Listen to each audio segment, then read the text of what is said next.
আপনারা সবাই এর আগেও ঘটনা শুনেছেন। আমাদের প্রথম অতিথি হচ্ছে দিনার। আমরা তার কাছে একটা ঘটনা শুনতে চাই এবং দিনার ওয়েলকাম ব্যাক। এবং কোথাকার ঘটনা এটা একটু আমরা শুনি। আরো একবার বলতে হবে। জি রাসেল ভাই, ধন্যবাদ আপনাকে আমাকে আরেকবার ডাকার জন্য। আপনাকে এবং ভূত এফএমের সকল লিসেনার্সকে আমি জানাতে চাই মাহে রমজানের শুভেচ্ছা। জি রাসেল ভাই, আমি এখন যে ঘটনাটি শেয়ার করছি এটা আমাকে বলেছেন মোজাম্মেল হক নামের একজন ভদ্রলোক। তার বিষয় শোনার ঘটনায় চলে যাই। উনি হচ্ছেন পেশায় একজন সিএনজি ড্রাইভার। তো ঘটনাটি ঘটে সিলেট জেলার চুরখাই নামক জায়গায় ঘটনা। তো ঘটনাটি ঘটে আজ থেকে 8 বছর আগে। তো আমি তার বাসার বর্ণনাটা একটু দিয়ে নিচ্ছি। তো উনি যে বাসাটা থাকতেন সেই বাসাটা হচ্ছে 4 তলার একটি বিল্ডিং এবং তার নিচতলায় হচ্ছে 2-3টা দোকানের মতো ছিল। আর সেকেন্ড ফ্লোরে উনি থাকতেন, আর থার্ড ফ্লোর এবং ফোর্থ ফ্লোরের আপনার ছাদগুলো ঢালাই দেওয়া ছিল। আর ওনার বাসাটা ছিল মূল সড়কের একেবারে উপরেই ছিল। আর ওনার বাসার আশেপাশে তেমন কোনো বাসা টাসা ছিল না, বাসা চারপাশে ক্ষেত ছিল। তো উনি যখন সেই বাসাটা প্রথম ভাড়া নেন তখন উনি বাসায় গিয়ে যোগাযোগ করেন যে উনি রাস্তার দিকে যে ফ্ল্যাটটা ছিল সেই ফ্ল্যাটটা ভাড়া নিবেন। তো বাসাটা বেশ সরু ছিল, তো 2টা ফ্ল্যাটই ছিল প্রতিটা ফ্লোরে।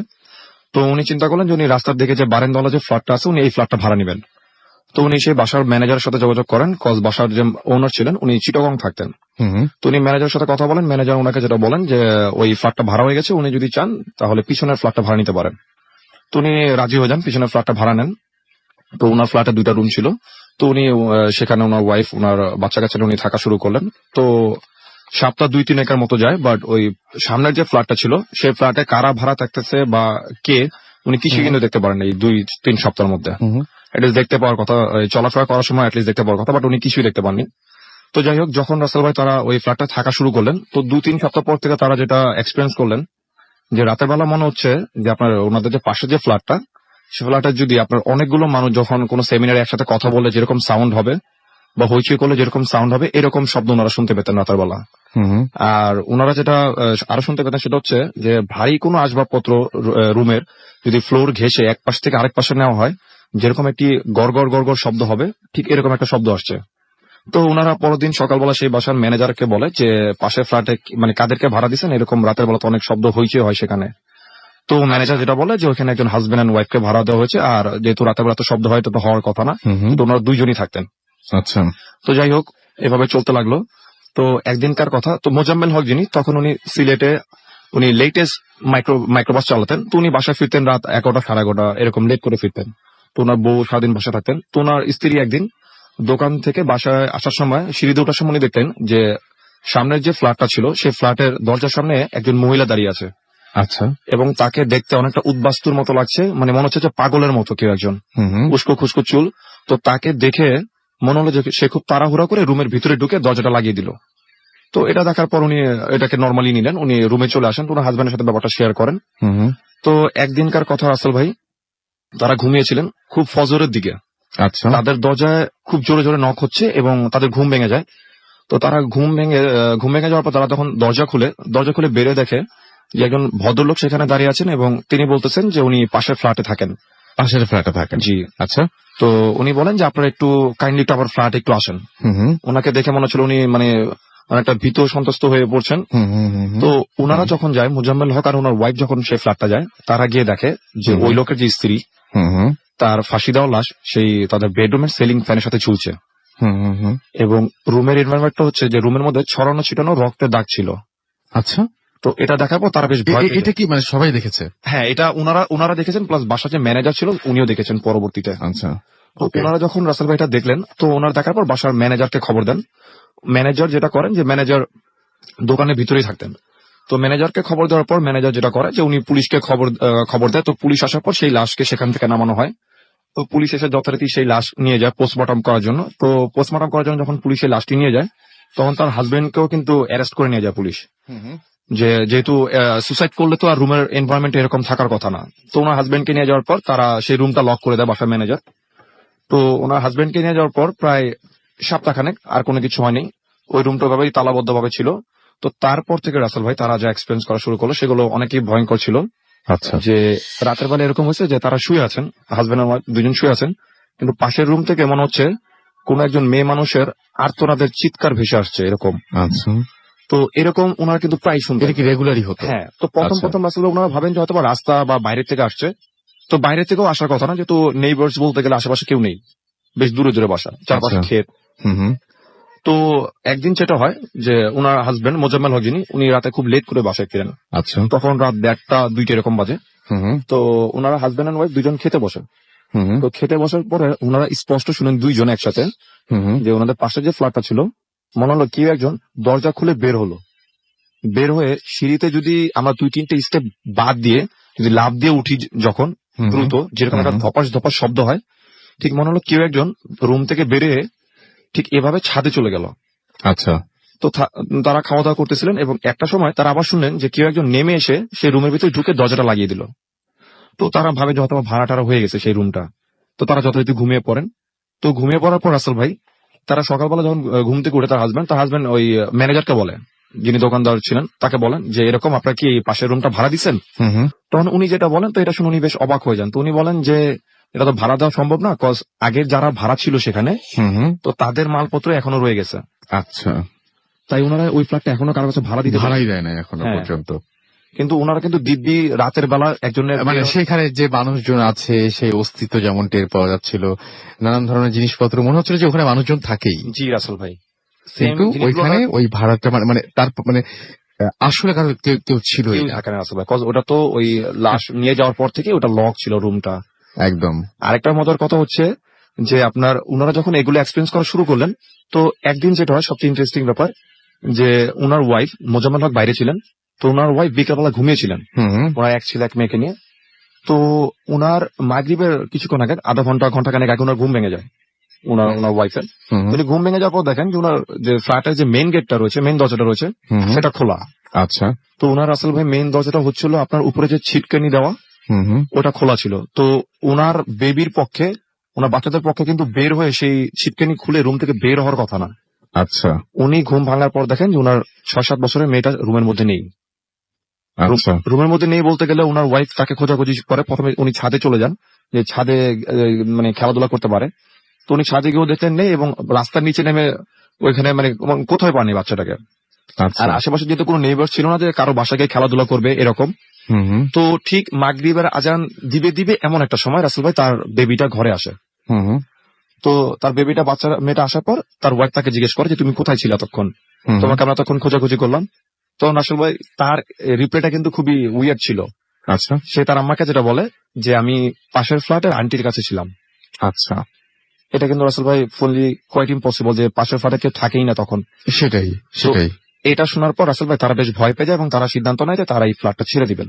খুবই স্বাভাবিক, এবং এর পরে আসলে কারো সেখানে মানে থাকার সাহস হওয়ার কথাও না। And thank you so much. Rasel ভাই এরপর কিন্তু আরেকটু আছে। হ্যাঁ, ওকে ওকে, শুনি তো তাহলে। রাসেল ভাই তারপর যেটা হয়, তারা যখন চিন্তা করে যে ফ্ল্যাটটা ছেড়ে দিবে, হুম হুম। তার কিছুদিন পরেই সেখানে দুজন বোন এসে সেই রুমটা ভাড়া নেয়। আচ্ছা। তো তাদের যেটা ছিল যে তাদের বড় বোনটা যে ছিল সে স্থানীয় এক এনজিও তে কাজ করতেন, হুম হুম। আর তার ছোট বোনটা তার সাথে থাকতো। আচ্ছা। তো যখন তারা ভাড়া নিল, তারা তাদের ওই আগের ফ্যামিলির ওই আসবাবপত্রগুলি ব্যবহার করতেন। তো তারা ভাড়া আসার পর তারা মনে একটু সাহস সঞ্চার হয় তাদের, যে পাশে তো একটা নেইবার্স আসছেই। তো ওনারা থাকা শুরু করলেন। তো তারা ভাড়া নেওয়ার পর থেকে তাদের সাথে ভালো কমিউনিকেশন ছিল তাদের, তারা আর এইসব জিনিস এক্সপিরিয়েন্স করা বন্ধ হয়ে যায় তাদের। তো যারা ভাড়া নিল তাদের সাথে ঘটনাগুলো ঘটা শুরু হয় ওই রুমটার মধ্যে। তারা রাতেবেলা শুনতে পায় যে তাদের কিচেন রুমে কেউ একজন কাজ করলে যেরকম শব্দ হবে জিনিসপত্র নিয়ে, ঠিক ওইরকম শব্দ হচ্ছে। তো যখন তার বড় বোনটা যায়, যে এনজিও তে জব করে, সে গিয়ে দেখে যে সেখানে কেউই নেই। আচ্ছা। তো একদিনকার ঘটনা যে তার বড় বোনটা দুপুরবেলা লাঞ্চ করার জন্য বাসায় ফিরে।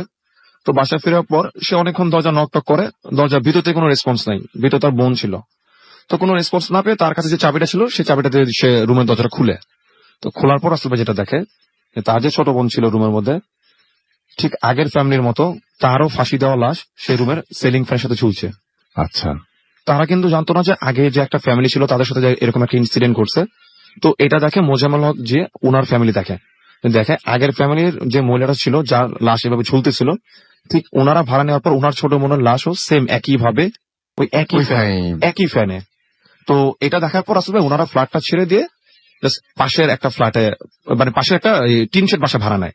তো ওনারা সেখানে ভাড়া নেওয়ার পর তো 3-4 মাস সেই ফ্ল্যাট আর কোনো ভাড়াটিয়া ছিল না, সেখানে পুরো খালি ছিল। তো তার কিছুদিন পর একজন হাজবেন্ড এন্ড ওয়াইফকে সেই ফ্ল্যাটটা আবার ভাড়া দেওয়া হয়। হুম।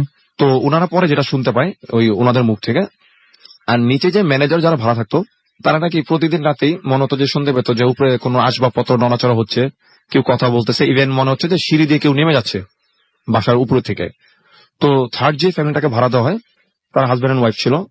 তো তারা নাকি তারাও প্রথমে ওই আগের ফ্যামিলির যে আসবাবপত্রগুলো ছিল তারা সেগুলো ব্যবহার করতো, যেহেতু অলরেডি ওই ফ্যামিলির কোনো রিলেটিভ এসে সেই মালপত্রগুলো নেয়নি। তো তারা ভাড়া নেওয়ার পর থেকে তারা সেই রুমের মধ্যে মানে হঠাৎ হঠাৎ মাংস পচার একটা গন্ধ, ঠিক এরকম একটা গন্ধ রুমের মধ্যে, মানে কোত্থেকে আসছে তারা এগুলো মানে এটা সোর্স খুঁজে পাচ্ছিল না। তো তারা ম্যানেজারকে বলে যে এরকম একটা গন্ধ আসতেছে রুমের মধ্যে, প্রায় সময় আসে। তো আমরা চাচ্ছিলাম যে ওই আগের ভাড়াটিয়ার মালপত্রগুলো ওই খালি ফ্ল্যাটটা রেখে দিই। তখন ওই ম্যানেজার যেটা বলে যে ঠিক আছে, ওনাদের মালপত্র উঠায়। ওনাদের মালপত্র উঠানোর পরও ওনারা কিন্তু এরকম একটা স্মেল মাঝে মধ্যে পেতেন, বেশিরভাগ সময় ওরা রাতে পেতেন। ইভেন অনেক সময় এমন হচ্ছে যে ওনাদের ঘুম ভেঙে যায়। তো ওনারও সেম একই জিনিস এক্সপিরিয়েন্স করা শুরু করলেন, যে মনে হচ্ছে বারান্দার মধ্যে কি একজন ফিস ফিস করে কথা বলছে, কোন একজন মেয়ে মানুষ কথা বলছে। তো একদিনকার ঘটনা যেটা হয় যে ওই থার্ড ফ্যামিলির যে হাজবেন্ড ছিল, উনি রাতের বেলা ঘুম থেকে উঠে, বলতে গেলে একটা রুমেরই ফ্ল্যাট, বড় একটা রুম, মাঝখানে পার্টিশন করা ছিল। তো উনি পানি খেতে উঠে কিচেন রুমে যায়, তো আসলে উনি পানি খাচ্ছিলেন তখন। তো উনি পানি খেয়ে জাস্ট উনার রুমের দিকে আসবেন, তখন উনি রাসেল ভাই যেটা দেখলেন যে উনার ওয়াইফ খাটে শুয়ে আছেন, এবং সেম উনার ওয়াইফের মতো দেখতে আরো একজন ওই রুমের যে সিলিং ফ্যানটা ছিল সেই ফ্যানের মধ্যে ঝুলছে। একই রকম। হ্যাঁ, উনি দুইজনকে দেখতে পান, উনার ওয়াইফ। মানে আমি খালি চিন্তা করছি যে এই সময় যারা শুনছেন তারা যদি এরকম কোনো কিছু এক্সপিরিয়েন্স করেন তাহলে কেমন হবে ব্যাপারটা। উনি দেখতেছেন রাসেল ভাই উনার ওয়াইফ দিব্যি খাটে শুয়ে আছেন, এবং উনার মতো সেম একজন সেই সিলিং ফ্যানের মধ্যে ঝুলতেছে। এটা দেখার পর রাসেল ভাই উনারা কিছু মনে উনি সেন্স হারিয়ে ফেলেন। তো ওনাদের মুখ থেকে ঘটনাগুলো শুনেন। তো মোজাম্মেল হক এখন ঢাকায় থাকেন। তো উনি রাসেল ভাই 2-3 বছর আগেও সিলেট যান। তো উনি গিয়ে শুনে আসেন যে সেই বিল্ডিং এর মানে উপরে যে 2টা ফ্ল্যাট, সেটা এখন পর্যন্ত কেউ থাকে না, এবং নিচে যে দোকানগুলো ছিল রাসেল ভাই, সেই দোকানগুলো বন্ধ হয়ে যায়। আচ্ছা, এই ছিল আসলে ঘটনা। অনেক ধন্যবাদ দিনার আপনাকে আপনার প্রথম ঘটনার জন্য। আমরা দেখতে পাচ্ছি অলরেডি অনেকে আমাদের এসএমএস করছেন। আমাদের দেখতে হচ্ছে বিপ্রো এসএমএস করছেন আমাদেরকে। সুদীপ অধিকারী, এবং ফার্স্ট স্টোরিটা তার কাছে ভালোই লেগেছে। আমাদেরকে আসলাম ফয়সাল লিখেছেন যে বহুত এফএম বেস্ট। বেনাপুল যশোর থেকে তিনি লিখেছেন। নাদিফ আমাদের এখানে লিখেছেন কেমন আছেন রাসেল ভাই, আমি সবসময় ভালো থাকি, সবসময় ভালোর দলে। এবং তিনি লিখেছেন প্লিজ আমার এসএমএসটা পড়বেন, এন্ড সবাইকে জানিয়েছেন রমজান মুবারক। আমাদেরকে এছাড়াও জ্যাকলিন নাটু থেকে এসএমএস করেছেন। এছাড়াও নাইম আমাদের এসএমএস করেছেন, লিখেছেন আই লাভ ভূত এফএম। লাবিব আমাদের ডেমরা থেকে এসএমএস করেছেন। এছাড়াও দেখতে পাচ্ছি আমাদেরকে সাব্বির এসএমএস করেছেন বোটবাজার থেকে। বিপ্রো আবারও এসএমএস করেছেন আমাদেরকে দেখতে পাচ্ছি। এছাড়াও আরাফ হাসান আদিব ভেরি গুড তাই লিখেছেন, এটুকুই লিখেছেন। সুমি আমাদের লিখেছেন নালিতা বাড়ি থেকে, যে দিনার ভাইয়ের ঘটনা ভালো লেগেছে। কাশফি আমাদের আগারগাঁও থেকে এসএমএস করেছেন, লিখেছেন আই জাস্ট লাভ ভূতাফাম। এছাড়াও দেখতে পাচ্ছি কবির জিঞ্জিরা থেকে লিখেছেন সো নাইস স্টোরি। এছাড়াও আমাদেরকে দেখতে পাচ্ছি এসএমএস করেছেন সিদ্দিক জুরাইন থেকে। আর অনেকে আমাদের এসএমএস করছেন, এবং আপনি যদি এসএমএস করতে চান মোবাইলের মেসেজ অপশনে গিয়ে টাইপ করুন ফুর্তি, FOORTI ফুর্তি, স্পেস দিয়ে লিখুন আপনার নাম, স্পেস দিয়ে আপনার মেসেজ পাঠিয়ে দিন 9840 নাম্বারে। আর এছাড়াও দেখতে পাচ্ছি যে আমাদেরকে চিটাগং থেকে ফেসবুকে অনেকে লিখছেন যে অসম, এবং সাউন্ড শুনে তার কাছে খুব ভালো লাগছে, তার মানে ব্যাকগ্রাউন্ড মিউজিকের প্রশংসা করেছেন তিনি। এছাড়াও আমাদেরকে দেখতে পাচ্ছি যে এমডি আব্দুর রহমান জামিল এখানে কমেন্ট করেছেন। এছাড়াও কমেন্ট করেছেন দেখতে পাচ্ছি খুব ভয় পাচ্ছি, লিখেছেন রডিন হুড। আচ্ছা, এছাড়াও তানভীর আহমেদ লিখেছেন ফার্স্ট গল্পটা নাইস। ফেসবুকে আমি পড়ছি কিন্তু। শাহরিয়ার আর লিখেছেন রমজানের প্রথম দিন আপনার কেমন কাটলো? মাশাআল্লাহ ভালোই কেটেছে আমাদেরকে। এছাড়াও নাইম এসএমএস করেছেন, এবং দুই ভাই মিলে, এসএমএস না কমেন্ট করেছেন, এখানে দুই ভাই মিলে শুনছেন। তো আপনি যদি চলে আসতে চান ফেসবুকে, তাহলে চলে আসুন www.facebook.com/radio.furti এই অ্যাড্রেসে, এবং আপনি সেখানে এসে কিন্তু আপনার ঘটনাগুলো আপনার মতামতগুলো আমাদেরকে জানিয়ে পারেন। আমরা একটা ব্রেকে যাবো, আমরা একটা ঘটনায় যাই না, আরেকটা ঘটনায় চলে যাই। আচ্ছা, আমরা আমাদের সাথে আপনারা যদিও ছবি তুলবেন না উনি, সুতরাং আমাদের এখানে হাফেজ মাইনুদ্দিন সাহেব আছেন, এবং তিনি বলছেন যে তিনি একটা এরকম জিন ছাড়াতে আপনি কোনো একটা এলাকায় গিয়েছিলেন, তাই না? এবং অনেকদিন পর তিনি এসেছেন এখানে, এবং তিনি বলছেন যে আপনি কোন এলাকায় জিন ছাড়িয়েছেন? আমি গিয়েছিলাম শরীয়তপুর জেলা। কি সমস্যা ছিল? শরীয়তপুর জেলায় গিয়েছিলাম, সেখানে একটি এলাকার নাম ছিল দোল পাহাড়। আচ্ছা, সেখানে অনেক সমস্যা ছিল বলতে, ওই এলাকায় একটা কিছু সমস্যা আছে আপনি বলছিলেন, হ্যাঁ ওইটা আমার কাছে খুব আজব লেগেছে যে ওই এলাকারই কিছু একটা ওই সমস্যা আছে। এলাকাতেই, ওই এলাকাতে এরকম সমস্যা ছিল যে সাপ, প্রচুর সাপ ছিল। হুম হুম হুম। ওই অসংখ্য সাপের ভিতরে দুইটা সাপ ছিল, যার হাজবেন্ড এবং ওয়াইফ, আচ্ছা। জিন। হুম সাপ হুম। দুইটা ছিল জিন, হাজবেন্ড এবং ওয়াইফ, এই দুইটা। এই অসংখ্য সাপের ভিতরে দুইটা সবসময় থাক। আর জিনের প্রভাবটা ওইখানে অনেক বেশি, প্রচুর বেশি। তো সেখানে এখন সেইখানে যার প্রবলেম হয়েছিল, হ্যাঁ তার আসলে প্রবলেমটা কি ছিল? প্রবলেমটা ছিল তাকে জিনের আসর করেছিল, এটা আপনি কিভাবে জিন বুঝতে তাকে পারলেন? প্রভাব করেছিল। আমি সেটাকে ইয়া করেছি যে আমি মাটির পাত্রতে হুম হুম। একটি তাবিজ লেখা হয়, একটি কোরআনের আয়াত লেখা হয়। সেটাকে যখন আমরা গরম চুলোর মধ্যে দেই, আগুনের মধ্যে দেওয়া হয়, তখন সেটা যদি ওর শারীরিক সমস্যা হয়ে থাকে হুম হুম। তাহলে সেটা কালো বর্ণ হবে লেখাটা। আর যদি তাকে কেউ নষ্ট করা হয়, জাদু বান মারা হয়, তাহলে সেটা সাদা বর্ণ হবে। আর জিন যদি তাকে ধরে, জিনের আসর যদি তার শরীরে থাকে, হুম হুম। তাহলে সেটা সেই পাত্রের সাথে এই লেখাটা মুছে যাবে, লাল বর্ণ হবে, আর লেখাটা থাকবে না। ওই লেখাটা পাত্রের সাথে রঙের আপনারা সাথে মিশে এভাবে, যাবে। আচ্ছা এটা তো নিয়ম, আপনি তো বুঝতে পারলেন এই জিনিসটা। এবং আপনি আমাকে খুব একটা অদ্ভুত কথা, আমি এটা জানতাম না আসলে, কোনোদিন শুনি না, আজকে প্রথম শুনলাম। আপনি বলছিলেন যে আপনি সেই জিনটাকে পুড়িয়ে জ্বালিয়ে ফেলছি। জ্বালিয়ে ফেলেছেন। হ্যাঁ। আচ্ছা, জ্বালিয়ে ফেলেছেন, সেটা তো আলাদা রিচুয়াল, সেটা আপনার ব্যাপার। বাট আপনি একটু প্রসেসটা আমাদের বলেন যে কি কি হয়েছিল, আপনি কি করেছিলেন? প্রথমে মেয়েটার কাছে গেলেন, তারপরে কি কি করলেন? মেয়েটা রাত্রি সমস্যা পাইছে। হুম হুম। মেয়েটা রাত্রে যখন ঘুমাইছে, তার ঘর, হুম হুম। ওর ঘরের জানলার কপাট ছিল না। আচ্ছা। ও ঘুম থেকে চোখ খুলে দেখে হুম হুম। যে জোনাকি পোকার মতো এটা খুব অদ্ভুত লেগেছে আমার তিন কাছে। চারটা জোনাকি পোকার মতো, 3-4টা হুম হুম। জোনাকি পোকার আলো তো নীল রং, হুম হুম। কিন্তু সেটা ছিল লাল বর্ণ, আচ্ছা আগুনের মতো। আচ্ছা। সেটা তার ঘরের মধ্যে ঘুরতেছে, হুম হুম। বাতাসের মতো উঠতেছে, জোনাকি হুম। পোকার মতো উঠতেছে। তো যখন চোখটা খুলছে, তখন ও দেখতে পাইতেছে ওর চোখের ভিতরে এগুলো ঢুকে গেছে। আচ্ছা। একটু পর সে মানসিক ভাবে, যেমন কিছুক্ষণ পরে ও অনেক হাসতেছে, উঠে হুম হুম হুম। বসে বসে অনেক হাসতেছে। হুম তোর মা ঘুম থেকে উঠে দেখে যে মেয়েটা হাসে কেন, হুম। হঠাৎ ঘুম থেকে উঠে। তো মা জিজ্ঞেস করতেছে তুমি হাসতেছে কেন, ওর কোনো শব্দ নেই, ও হাসতেছে। কিছুক্ষণ পর সে জ্ঞান হারিয়ে ফেলছিল। আচ্ছা। আবার কিছুক্ষণ জ্ঞান ফিরে এসে সে বুক ধরে বলতেছে আমার অনেক বুকে যন্ত্রণা, কষ্ট পাইতেছে, কান্না করতেছে। হুম হুম। কিছুক্ষণ পর আবার ঘর থেকে বের হয়ে যাওয়ার জন্য দরজাটা খুলে ফেলছে। আচ্ছা। দরজাটা খুলে ফেলে যখন তার গ্রামের যে পথ, বন ছিল, বাঁশ বন, সেখানে তেঁতুল গাছ, গাব গাছ, শিমুল গাছ, এরকম প্রচন্ড গাছ ছিল। হুম হুম। তো মেয়েটা যে পথ দিয়ে যেতেছিল সেখানে কোনো বাতাস ছিল না, কোনো বাতাস বয়নি, কোনো গাছে কোনো ইয়ে নেই। কিন্তু মেয়েটা যে পথে যেতেছে সেই বাঁশ বনটার ভিতরে শুধু দেখা যেতেছে ওই জায়গাটুক ভিতরেই প্রচুর বাতাস বইতেছে। গাছে গাছ বাঁশগুলো খুব নড়াচড়া, মানে তুফানের মতো দেখা যেতেছে, তুফানের মতো। আশপাশ কিচ্ছু না, আশপাশ সব ঠিকঠাক। আচ্ছা। তোর মা এটা দেখে খুব ইয়ে হয়েছে যে সব পরিবেশটা তো ভালো, প্রকৃতিটা তো ভালো, এখানে তো বাতাস কোথাও নেই, ওইখানে কেন এত বাতাস? তোর আব্বুকে, ভাইয়াকে, সবাইকে যখন ঘুম থেকে জাগানোর পর ওই মেয়েটাকে ঘরে নিয়ে এসে দরজা ভালো করে বন্ধ করে দিচ্ছে। তো ওই রাত্রের ভিতরে মেয়েটা খুব ছটপট, ঘরের চাদর উঠে ফেলে, গ্লাস ভেঙে ফেলে, মাকে মারতেছে, খুব তুলপাড়। এগুলো তো হয়, আপনি হ্যাঁ। কিভাবে ছাড়ালেন সেটা আমার আমি যদি ইয়ে বলতেন। করতেছি, যখন আমাকে খবর দেওয়া হলো তখন আমি গেছি। তখন আমাকে বলার পর আমি বলছি যে আমি জিনটা ছাড়াবো দিন না রাত্রে বেলা। আমি ঈশান নামাজের পর ঘরটাকে অন্ধকার করতে হয়, জিন আনতে হলে, জিনটাকে প্রকাশ আনতে হলে অন্ধকার করে নিতে হয়। তাই আমি বলছি আমি ঈশান নামাজ পড়ার পর আমি জিনটাকে আনবো।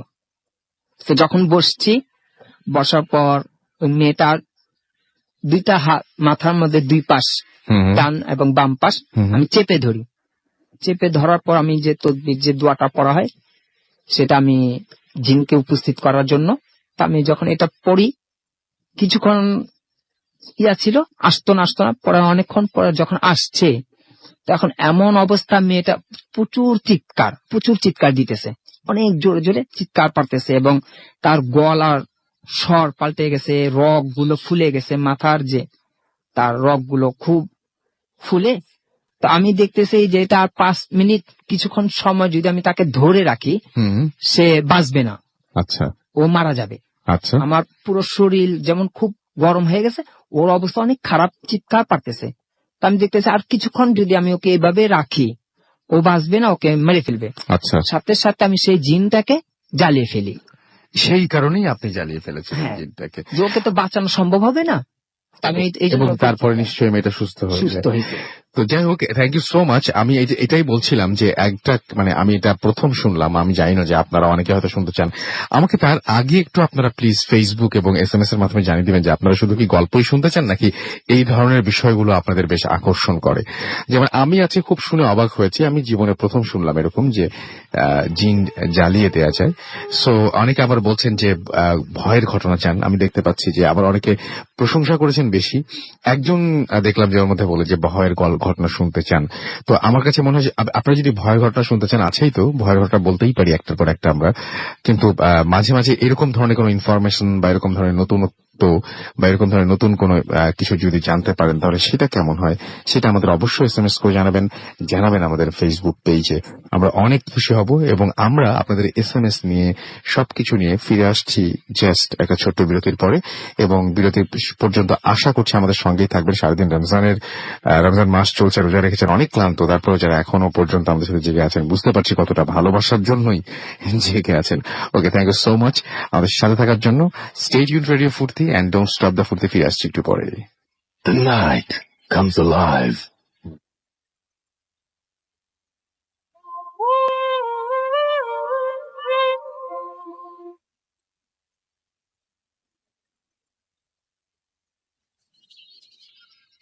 Welcome back. শুনছেন সবসময় রেডিও ফুর্তি, ঘড়িতে সময় রাত 12:30। আমি রাসেল আছি সাথে এবং চলছে ভূত FM এবং আপনারা সবাই জানেন the night comes alive with গ্রামীণ ফোন। এবং আপনারা আমি বলতে চাই যেটা সেটা হচ্ছে যে এখন আমাদের ভূত FM আরো অনেক বেশি অন্যরকম উইথ গ্রামীণ ফোন। এবং আপনারা যদি সাথে থাকেন তাহলে আমরা আরো বহু দূরের পথ পাড়ি দিতে চাই। আমাদেরকে দেখতে পাচ্ছি যে তেজগাঁ থেকে লিখেছেন আসুম, আমি নামটা ঠিক বুঝতে পারলাম না যে কি ধরনের নাম, এবং আমাদের কাছে রাসেল আমাদের ভাই। আচ্ছা আচ্ছা, নাম লেখেন, নাম না লিখলে আমি ঠিক করছি SMS পড়বো না।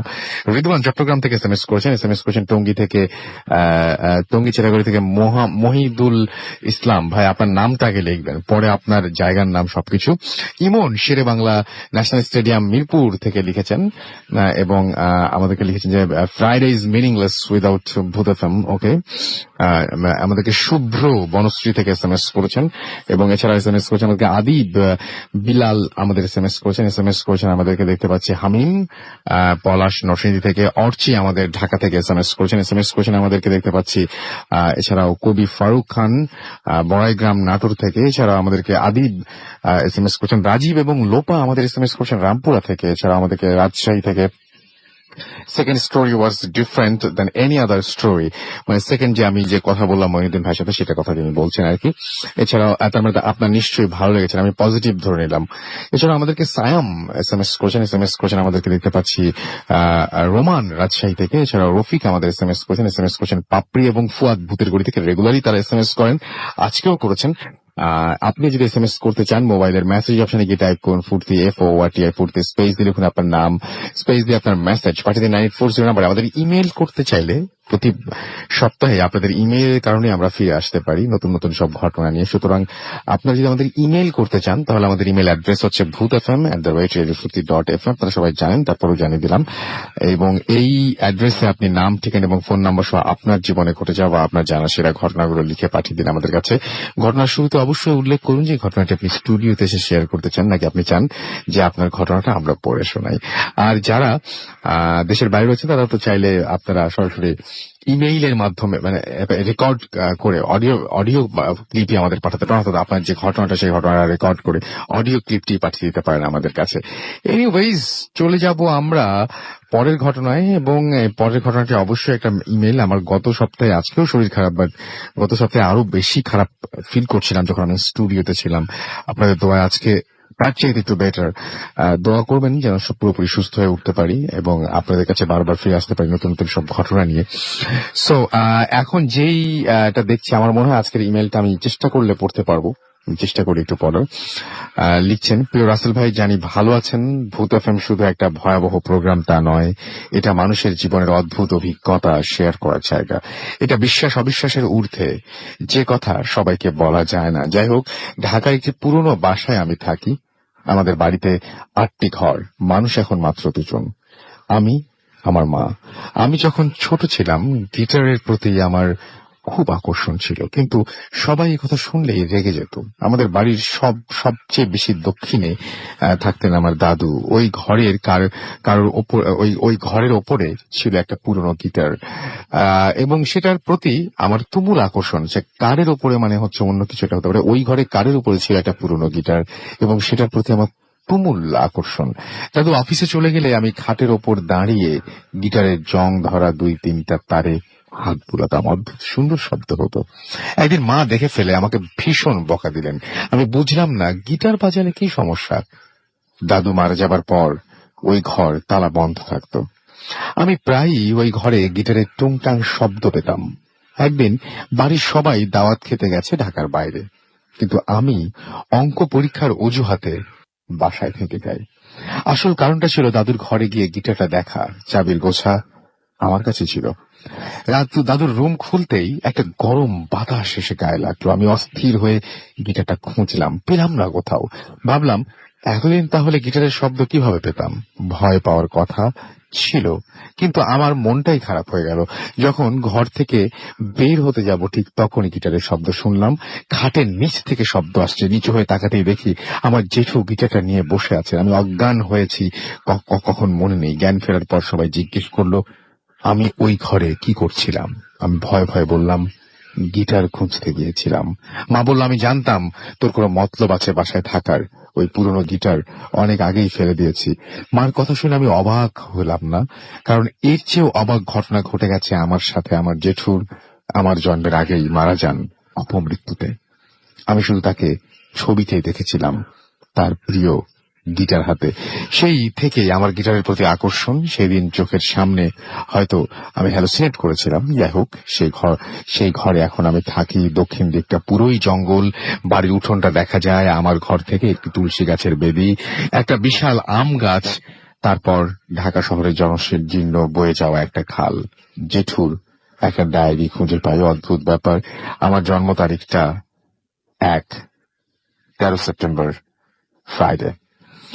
এটাই লিখেছেন অমিত কুমার আমাদের কাছে। এবং চমৎকার একটা ঘটনা এবং খুব অদ্ভুত ব্যাপার। যেদিন তিনি গিটারটা পেয়েছিলেন এবং যেদিন তিনি গিটারের সাথে পেয়ে গিয়েছিলেন তার সেই জেঠুর দেখা, যাকে শুধুমাত্র তিনি ছবিতেই দেখেছেন, সেই দুটো মানুষেরই কিন্তু তখন কোনো অস্তিত্ব পৃথিবীতে ছিল না। না ছিল জেঠুর, না ছিল সেই গিটারের। আপনাদের নিশ্চয়ই মনে আছে, কারণ অমিতের মা তার আগেই বলেছেন যে গিটারটা তিনি ঝামেলা এড়াতেই তার আগেই ফেলে দিয়েছিলেন।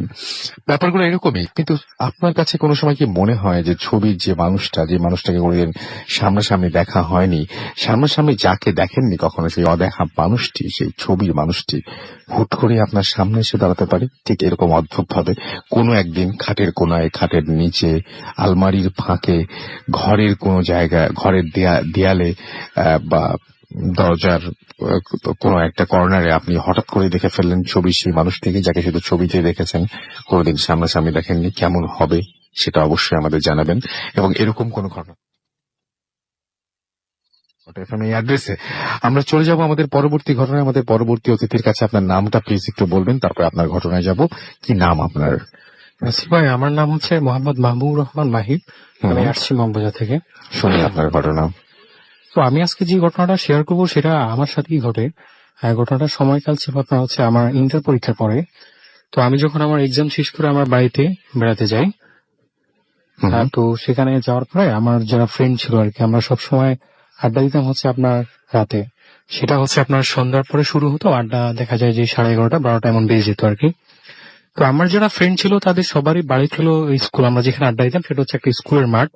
ওই স্কুলের মাঠের আশেপাশে কোথাও ছিল। তাদের মাঝে শুধু একমাত্র আমার বাসায় ছিল অনেক দূরে। তো আচ্ছা। দেখা যেত যে আমাকে ম্যাক্সিমাম সময় একা একা বাসায় আসতে হয়। তো সেদিন যখন আমরা সবাই মিলে আড্ডা দিচ্ছিলাম, হঠাৎ করেই এই রাতের মধ্যে আপনার একটা গরুর বাছুর মাঠের মধ্যে এসে দৌড়াদৌড়ি করতেছে আর কি। হুম তো আমরা তো প্রথম দিকে ভাবলাম যে এত রাত্রে কার গরুর বাছুর আসলো। তো আমার একটা ফ্রেন্ড কি করছে, দুষ্টামি করে ওটাকে দৌড়াইতে একদম ওইটা আর দেখে নাই। হ্যাঁ, আচ্ছা। ওইটার পিছে খুঁজতে খুঁজতে ওটাকে আর দেখে নাই। তো আমরা সেদিন এটা দেখি সবাই একটু একটু ভয় পেয়ে যাই। তারপরে আমরা ভাবি যে আজকে আড্ডাটা এখানে শেষ করে দেয়। হুম তো আড্ডা শেষ করার পরে যে যার মতো করে সবাই সবার বাসায় চলে যাচ্ছে। তো আমি যখন আমার বাসায় আসতেছি, স্কুল মাঠ থেকে আপনার প্রায় 5-6 মিনিট হাঁটার পরে একটা হিন্দু বাড়ি পড়ে আর কি, বিশাল বড় একটা হিন্দু বাড়ি। হুম, তো হিন্দু বাড়ি যে চিতাখোলা আছে সেটা একদম রাস্তার পাশে। আচ্ছা। তো যখন চিতাখোলার পাশে আসলাম তখন দেখলাম যে চিতাখোলার মধ্যে আগুন জ্বলতেছে। বুঝতে পারলাম যে হয়তো আজকে কোনো হিন্দু মারা গেছে, যার কারণে তাকে পোড়া দেওয়া হয়েছে, সে আগুনটা হুম। এখনো জ্বলতেছে। তো এটা দেখে আর মাঠের কাহিনীটা সব মিলে আমার কেমন জানি ওই সময় থেকে একটু একটু ভয় লাগা শুরু হয়েছে। আচ্ছা। তো বলা ভালো যে আমার বাড়ি আসার সময় আপনার প্রায় রাস্তার দুপাশেই কবরস্থান। হুম যত দূর আসবে সবাই কবরস্থান পড়ে অনেক।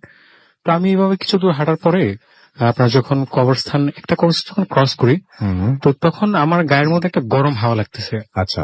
তো আমি ভাবলাম যে হয়তো বা আমি ভয় পাচ্ছি এই জন্য। হুম তো আমি তারপরে দোয়া টোয়া পরে আরো শুরু করলাম, হাঁটা শুরু করলাম। আরো কিছু দূর আসার পরে আপনার বিশাল বড় একটা কবরস্থান পড়ে। আর এই জায়গাটা সবসময় একটু অদ্ভুত থাকে, এখানে কোনো না কোনো সময় আপনার কোনো না কোনো ঘটনা ঘটেই থাকে। হুম তো এখানে যখন এই কবরস্থানের পাশে যখন আসলাম, তো আমার মনে হচ্ছে যে আমার পিছনে হয়তো বা কিছু একটা আসতেছে। আমি যেমন হাসছি বা ছোট ছোট ক্র্যাশিং আওয়াজ হচ্ছে, তো আমি ভাবলাম যে একবার পিছনে তাকাবো, আচ্ছা। দেখবো যে কে আসতেছে আমার সাথে। হুম তো এটা চিন্তা করে যখন পিছনে তাকাই তখন আসলেই কাউকে দেখতে পাই না, আমি দেখি যে পুরোই খালি। হুম তো আমি আবার দোয়া টোয়া পরে আমার মতো করে হাঁটা শুরু করলাম। কিছু দূর আসার পরে আপনার আমার 20 থেকে 25 হাত সামনে, আমার 20 থেকে 25 হাত সামনে দেখলাম যে একটা মেয়ের মতো দাঁড়িয়ে আছে, কিন্তু তার চেহারা দেখা যাচ্ছে না, উল্টো করে। তো আমি ভাবলাম যে এত রাতে কোত্থেকে মেয়ে আসলো, আহ, কি করবো এখন বুঝতে পারতেছি না সেটা দেখে। আচ্ছা। তো আমি যতই হাঁটতেছি সামনে, মেয়েটাও আস্তে আস্তে সামনে চলে যাচ্ছে। হুম তো আরো কিছু দূর যাওয়ার পরে মেয়েটা আর যাচ্ছে না, ওর মতো করে দাঁড়িয়ে আছে। আচ্ছা। আমি এখন একটু সামনে যেয়ে তাকে জিজ্ঞেস করলাম যে আপনি কে, এত রাত্রে এখানে কি করেন? হুম ও কোনো কথা বলতেছে না, ও চুপ করে দাঁড়িয়ে আছে। তো পরে ভেবে নিলাম হয়তো বা শহর থেকে আসছে কারোর সাথে বেড়াতে বা এত রাতে হুম। ঘুরতে বেরিয়েছে এমন ভাবে। তো আরো কিছু দূর যাওয়ার পরে যখন আমি তার থেকে প্রায় 10 থেকে 15 হাত সামনে, তখন আমি তাকে জিজ্ঞেস করি যে কে আপনি? তো ও কোনো কথা বলতেছে না, ও হঠাৎ করেই বলতেছে যে ওরা আমাকে বাঁচতে দেয়নি, ওরা আমাকে মেরে ফেলছে। আচ্ছা। তো এই কথা শোনার পরে আমার রীতিমতো আমি অবাক হয়ে গেলাম যে এত রাত্রে এই মেয়েটা কি বলে, ও তো আমার সামনেই দাঁড়িয়ে আছে।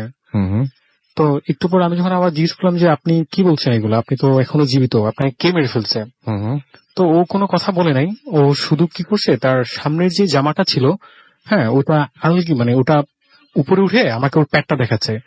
তো যেটা দেখলাম যে আসলে এই মৃদু আলোর মধ্যে সেটা হচ্ছে যে ওর প্যাট দিয়ে রক্ত বের হচ্ছে আর বিশাল একটা কাটার দাগ। এটা দেখে আমি রীতিমতো ভয় পেয়ে যাই। হুম তো এই কথা বলার পরে সে আবার বলছে যে ওরা আমাকে হত্যা করেছে, আমাকে মেরে ফেলছে, বাঁচতে দেয় নাই। এই কথা বলে সে সামনে ঘুরে পিঠ উল্টালো, সেখান দিয়ে দেখতেছি যে বড় একটা কাটা, সেখান থেকে ব্লাড বের হচ্ছে। তো আমি এটা দেখে মানে পুরোই ভয় পেয়ে গেলাম যে এখন আমি কি করবো বুঝতে পারতেছি না। তো আমি চুপচাপ দাঁড়িয়েছিলাম, ও কোনো কথা বলতেছে না, আমি আমার মতো করে দাঁড়িয়ে আছি, আমি দোয়া তোয়া যা পারি পড়তেছি। তো আমি ভাবতেছি যে আমি যদি খুব বেশি ভয় পেয়ে যাই তাহলে হয়তো সেন্সলেস হয়ে যাবো। রাইট। এরকম কিছুক্ষণ থাকার পরে হঠাৎ আমার মনে হচ্ছে যে আমার পিছন থেকে কোন একটা আলো আমার সামনে দেখা যাচ্ছে। হুম তো আমি সাহস করে পিছনে তাকালাম, দেখলাম যে অনেক দূর থেকে একটা লাইটের আলো আসতেছে। হুম তো এইভাবে অনেকক্ষণ ওর পিছনে ওই লাইটের আলো দিকে তাকায় থাকার পরে হঠাৎ যখন সামনে ঘুরলাম তখন আর কাউকে দেখতে পেলাম না। তো পরে যখন ওই লাইটের আলো আমার সামনে আসলো তখন দেখলাম যে ওই বাড়ির পাশের একজন বড় ভাই। তো উনি আমাকে জিজ্ঞেস করতেছে তোমাকে এত ঘামাচ্ছে কেন, তুমি কোত্থেকে আসছো এত রাত্রে এসে?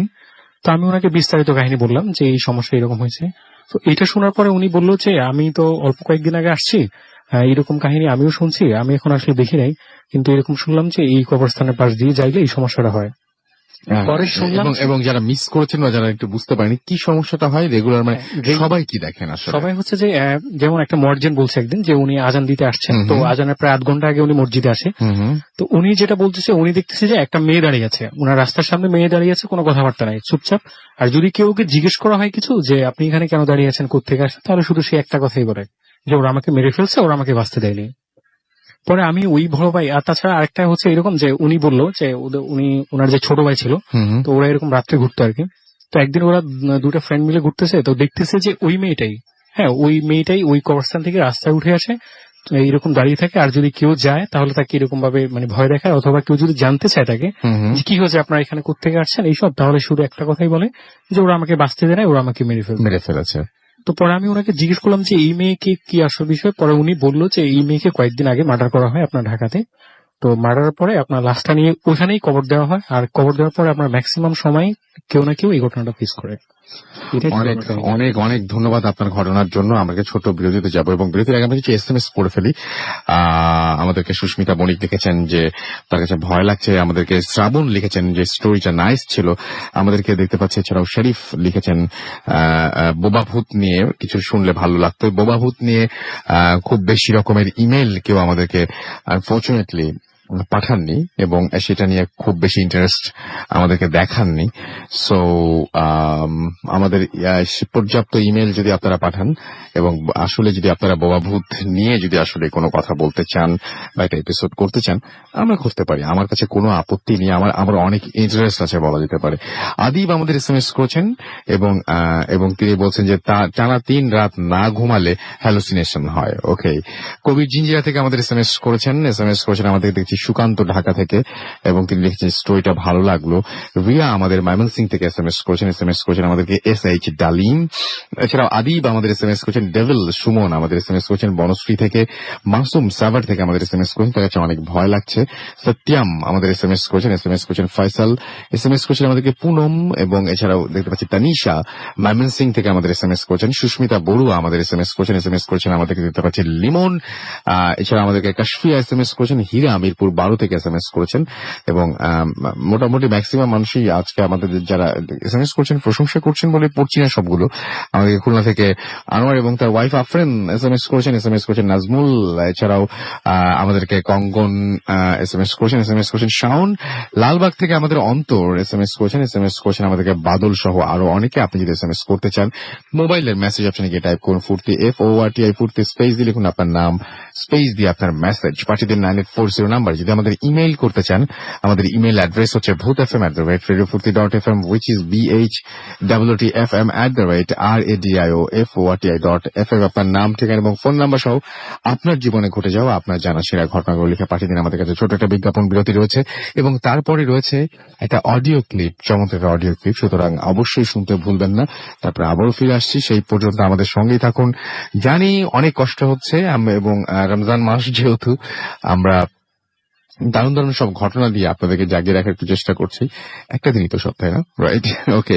স্টে টিউনড রেডিও ফুর্তি এন্ড ডোন্ট স্টপ দ্য ফুর্তি। ফিরে আসছি একটু পরেই।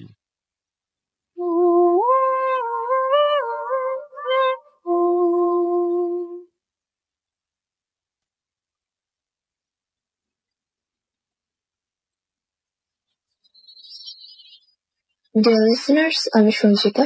আমি আজকে আপনাদের সাথে যে স্টোরিটা শেয়ার করব সেটা আমি আমার এক বন্ধুর কাছ থেকে পাই।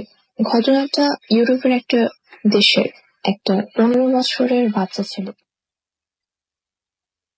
বলে যায় ছেলেটি মেয়েটা খুবই ভালো, বাট একটাই মানে যে বৈশিষ্ট্য সেটা হচ্ছে সে খুবই কিউরিয়াস, সে সবকিছু নিয়ে এক্সপেরিমেন্ট করতে পছন্দ করে। তো হঠাৎ করে সে ইন্টারনেট ঘেটে দেখতে পেল যে তার একটা রিচুয়ালের খবর, যেটাকে জাজমেন্ট বা কর্ম বলা হতো। তো তার শখ হলো যে সে রিচুয়াল সেটা, তো সে রিচুয়ালটা ঠিক মতো রিচুয়ালটা করতে পারেনি somehow, এবং তার মনে হচ্ছিল যে somehow he is cursed, এবং নিজেকে সে কার্সড মনে করার একটা কারণ ছিল। কারণ হলো যে সে যখনই রিচুয়ালটা সম্পূর্ণ করছিল সে একটা তার বাসার লনে, এবং সে যখন বাসায় আসলো তখন সে দেখতে পেল যেটা একটা ভয়ঙ্কর দৃশ্য। তার ঠিক দরজার সামনে প্রিয় কুকুর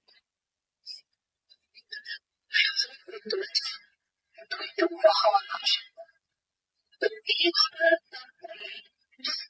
লাস্টে দেখার পরপরই সে যেটা দেখেছে জানালার পাশ থেকে যেন একটা কালো ছায়া চট করে সরে গেল, এবং এই বাঁশের দেখার পর তো এই ঘটনার পর 3 দিন সে ঘুমাতেই পারেনি, অনেক সিডেটিভ নিল, অনেক কিছু করলো, কিন্তু তারপর তার ভালো হয়।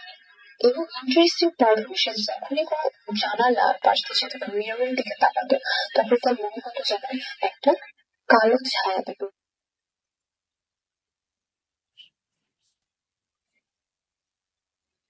এরকম। তো সে সিডেটিভ নেওয়া বন্ধ করলো এবং ন্যাচারাল ওয়েতে তার ভীষণ ঘুম পেল।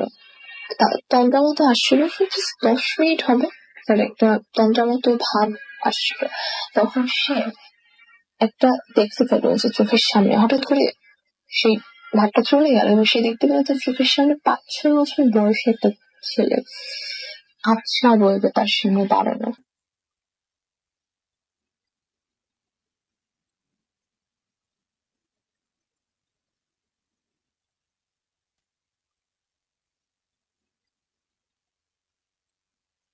তো সে ছেলেটা কিছু বলতে চাচ্ছে, আমার একটা ভালো ছিল, সে ভালো করে লক্ষ্য করলো যে এই ছেলেটার মুখ সেলাই করা, তার শরীরে বিভিন্ন আঘাত হয়েছে।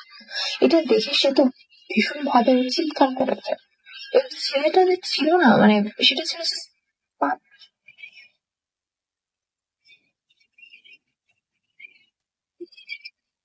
তার শরীরে তীব্র ব্যথা এবং সে বুঝতে পারে না, তার মনে হচ্ছে তার শরীর কেটে গেছে বা somehow, মানে ভীষণ ব্যথা করছে এবং সে তীব্র ব্যথা নিয়ে বিছানা থেকে উঠে এবং আয়নার সামনে যায় এবং গিয়ে দেখে যে তার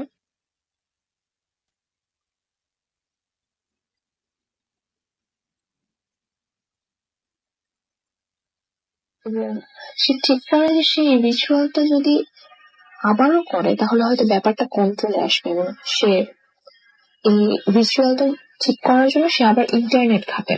ইন্টারনেট ঘেটে সে দেখতে পায় যে একটা যদি করে স্যাক্রিফাইস যদি করে তার নিজের কোনো শরীরের কোনো অংশ, তাহলে হয়তো সেটা সে ঠিক হয়ে যাবে তার সে সমস্যা। তো সে কাজটা করে, সে তার পায়ের একটা আঙ্গুল কেটে ফেলে। এই ঘটনার কয়েকদিন পর ভালোই কাটলো আঙ্গুল কাটার পর, কিন্তু তারপর আবার যে কে সে, তারপর সে আবার একদিন রাতে ঘুমানোর সময় সে বাচ্চা ছেলেটাকে দেখে, যখন সে দেখে সে ছেলেটা আসলে একটা টর্চার সোল। ছোটবেলায় তাকে খুবই অত্যাচার করা হতো এবং তাকে চাবুক দিয়ে মারা হতো।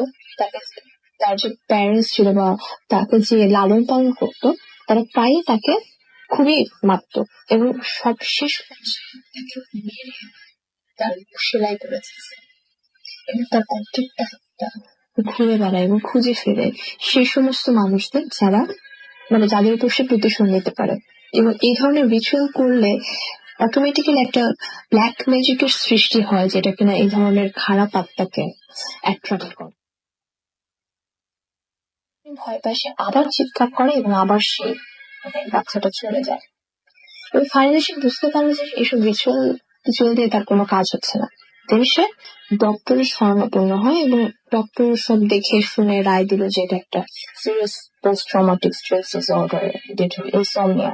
ডাক্তাররা যেরকম নর্মালি বলে যে এটা মানে ওরা তো বিশ্বাস করে না যে কোনো ধরনের রিচুয়াল এটা হতে পারে, কিন্তু সে তো জানে তার সমস্যাটা। তো এটা নাকি একটা অ্যাডভান্স স্টেট অফ সাইকোসিস। এই ধরনের একটা ডক্টর কিছু ওষুধ দিল, এতে তার কোনো ইমপ্রুভ হয়নি, বরং তার রাতে বরং ঘুমই হতো না। তারপর সে ঠিক করলো যে এই বাসা ছেড়ে সে চলে যাবে। তারপর ওর প্যারেন্টস কে সে আবার বলতে পারে না যে সে যে এই ধরনের মানে রিচুয়াল করেছে। তো তারপরে সে বাসাটা চেঞ্জ তারপর সে তার ফ্রেন্ডের এক সাজেশনে সে তার বাসার সব ডকুমেন্টেশন আর ইন্টারনেট যে কম্পিউটার ছিল সেটা পুড়িয়ে দেয় এবং দেখা গেল যে এই ঘটনার পর তার ওই বাচ্চা ছেলে আসা বন্ধ হলো এবং তার যে ফিজিক্যাল যে সে টর্চার ফিল করছিল সেটা বন্ধ হলো। এই ছিল আমার ঘটনা। আর রাসেল ভাই দ্রুত সুস্থ হয়ে উঠুক এই প্রত্যাশাই করি। Thanks everyone. Mood FM. The night comes alive.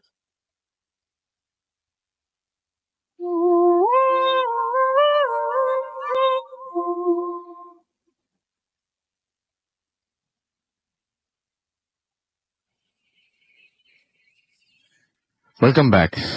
ঘড়িতে সময় রাত 12:58। আমি রাসেল আছি, সাথে আমার সাথে রয়েছে মাসুম এবং আজকের অতিথিরা এবং আপনাদের সবাইকে আরো একবার স্বাগত জানাচ্ছি ভূতাতনে। আমাদের অনেকেই বলছেন যে চরম লাগছে, ভালো লাগছে, এসে অনেক ধরনের আমি SMS দেখতে পাচ্ছি এই মুহূর্তে।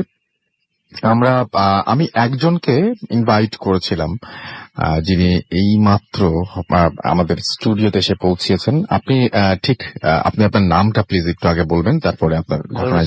আমার নাম আকাশ। আকাশ, আপনি ঠিক কয়টার সময় আমাদের এখানে এসেছেন? আমি আপনার শোটা শুরু হওয়ার পরপরই এসেছি। পরপর এসেছেন, আপনি দেরি করে ফেলেছেন অনেক, এবং আপনার সাথে আমার সাথে কথাও হয় না এবং আপনাকে আমি চিনতে পারিনি। পরে শুনলাম যে আপনি আমাদের এখানে এসেছেন। আমরা লাস্ট উইকে আমরা কিন্তু স্লিপ প্যারালাইসিস নিয়ে কথা বলেছিলাম, তাই না? এবং স্লিপ প্যারালাইসিস নিয়ে অনেকেরই অনেক আগ্রহ, কথা সেদিন আমরা জানতে পেরেছিলাম। ইমেল পেয়েছি আমরা মাত্র কিছু, ফেসবুকে অনেকেই লেখালেখি করেছেন যদিও, বাট ইমেইলে সেরকম ধরনের কোনো রেসপন্স কিন্তু আমরা পেয়েছিলাম না। বাট একজনকেই আমরা পেয়েছিলাম যিনি স্লিপ প্যারালাইসিস নিয়ে বেশ ঘাটাঘাটি করেছেন এবং খুব অদ্ভুত কিছু ইনফরমেশন দিয়েছেন। এটা it's totally up to you যে আপনি সেটা শুনবেন, শুনে কি ভাববেন, কতটুকু কি মনে হয় আপনার। বাট এটা উনি এক্সপেরিয়েন্স করেছেন স্লিপ প্যারালাইসিস নিয়ে। আমরা একটা অন্যরকম ঘটনা শুনবো। ওনার দাবি হচ্ছে এটা যে স্লিপ প্যারালাইসিস যেটা আমরা জানি সেটা কন্ট্রোল করা যায়, রাইট? অফকোর্স। মানে চাইলেই কেউ কন্ট্রোল করে ফেলতে পারবে, চাইলে সে সেখান থেকে বেরিয়েও আসতে পারবে। জি, অফকোর্স। আচ্ছা, আপনি কি মনে হয় যে অনেকের কিন্তু এই সমস্যাটা আছে যে মানে হঠাৎ করে এরকম বলে যে মানে বোবাভূত জি। ধরেছে।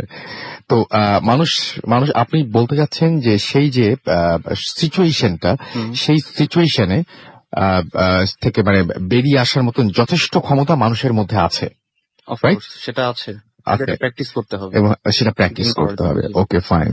আপনি আপনার লাইফ দিয়ে মানে আপনি যেটা বলছিলেন যে আপনার একটা অন্য রকমের এক্সপিরিয়েন্স রয়েছে যেটা খুবই অদ্ভুত টাইপের, সেই ঘটনাটা আমরা একটু শুনি। ওকে, অ্যাকচুয়ালি রাসেল ভাই আমার অনেকগুলো এক্সপিরিয়েন্স আছে, কিন্তু এটার মধ্যে যেটা বেস্ট সেটা প্রথম কি আপনি পারতেন কন্ট্রোল করতে নাকি প্রথম আপনি আসলে? অ্যাজ ইউজুয়াল আমি সবার মতো প্রথম ভয় পেতাম, প্রচন্ড ভয় পেতাম। দেন এটা নিয়ে যখন আমি রিসার্চ শুরু করি তখন আমি জানতে পারি জিনিসটা আসলে অন্য একটা জিনিস। আচ্ছা। এবং মানুষ যেটাকে বোবা ভূত বলে, অ্যাকচুয়ালি এটা স্লিপ প্যারালাইসিস লেভেলে যাওয়ার পরে মানুষ অন্যান্য ডাইমেনশনের অন্যান্য বিং, মাল্টি ডাইমেনশনাল বিংস দেখতে পায়, সেগুলোকে মানুষ ভূত বলে মনে করে এবং তখন সেটাকে বোবা ভূত বলে আখ্যায়িত করে। এটাও তো কন্ট্রাডিকশন আছে, এক একজনের কাছে ব্যাখ্যাটা একরকম, বাট আমি আপনার ব্যাখ্যাটা আপনি দিলেন এবং আপনি আপনার ঘটনাটা প্লিজ কি বলতেন।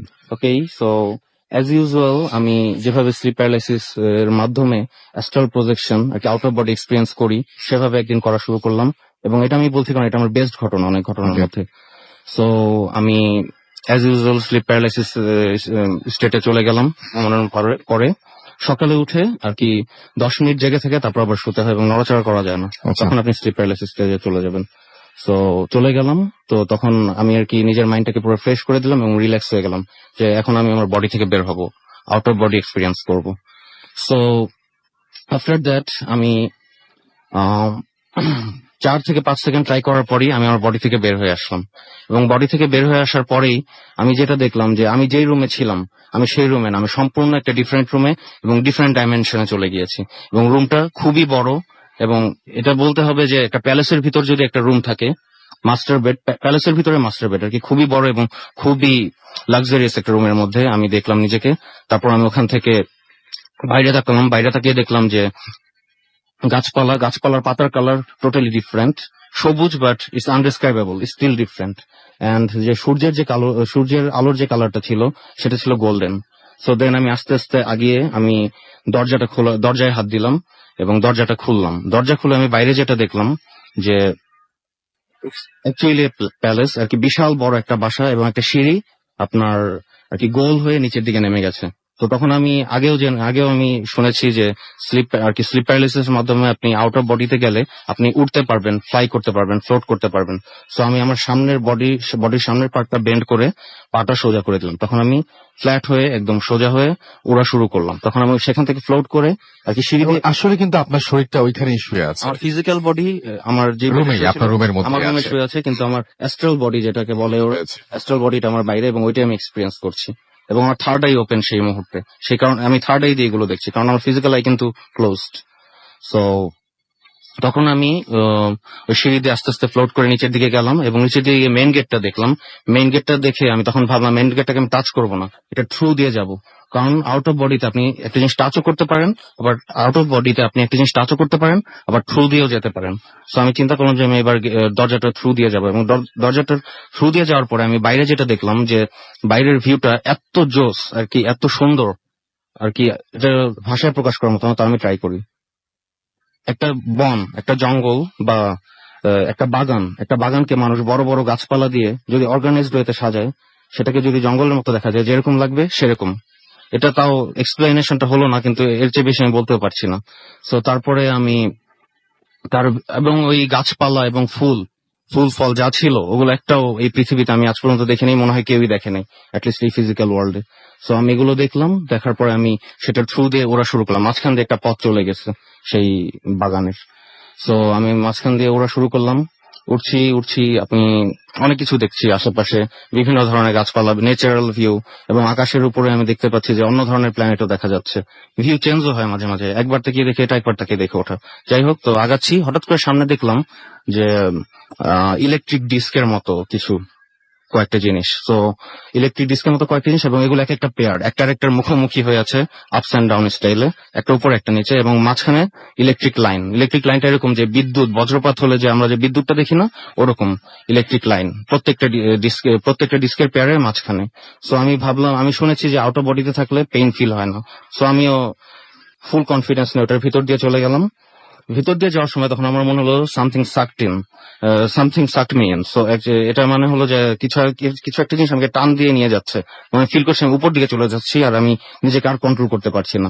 এট দ্যাট মোমেন্ট আমার ফিল হলো যে আমি আর কন্ট্রোল করতেই পারছি না। সেই সময় আমি নিজেকে আবার আবিষ্কার করলাম সেই বেডটাতে আর কি, ওই ডাইমেনশনের ওই বেডটাতে, যে রুমটা থেকে আমি শুরু করেছিলাম আমার জার্নি।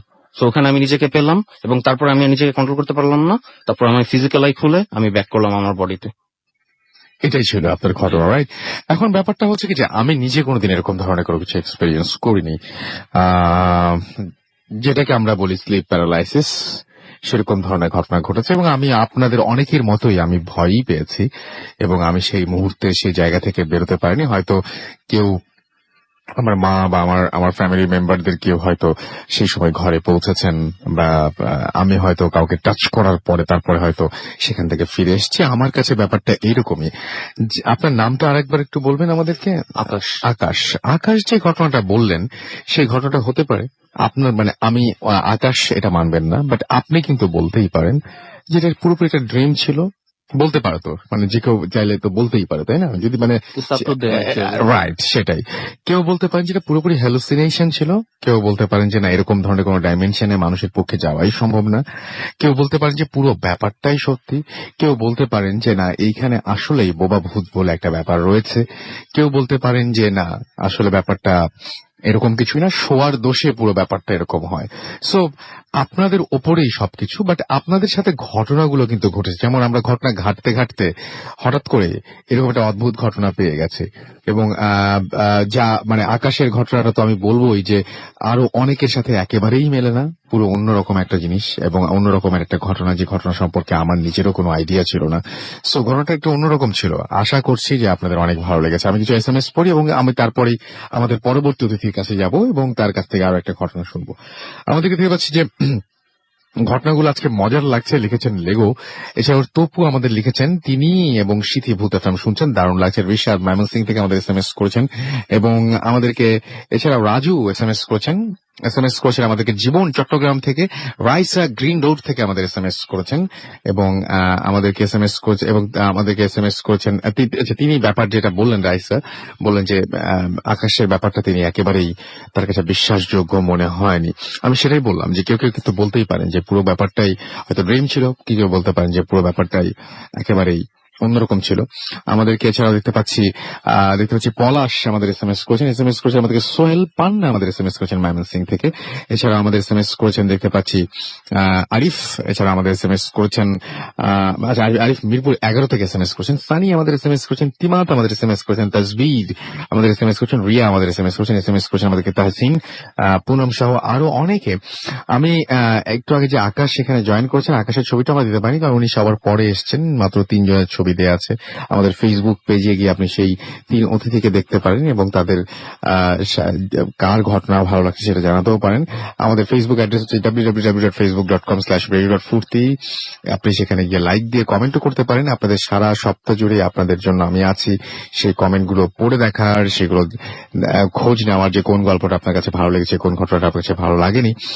আর এছাড়াও আমাদের এসএমএস করতে পারেন। এসএমএস করার নিয়মটি হচ্ছে মোবাইলের মেসেজ অপশনে গিয়ে টাইপ করুন ফুর্তি, FORTI ফুর্তি, স্পেস দিয়ে লিখুন আপনার নাম, স্পেস দিয়ে আপনার মেসেজ পাঠিয়ে দিন 9840 নাম্বারে। যদি আমাদের ইমেল করতে চান, আমাদের ইমেল অ্যাড্রেস হচ্ছে bhootfm@radiofurti.fm, যেটা সবচেয়ে বেশি জরুরি।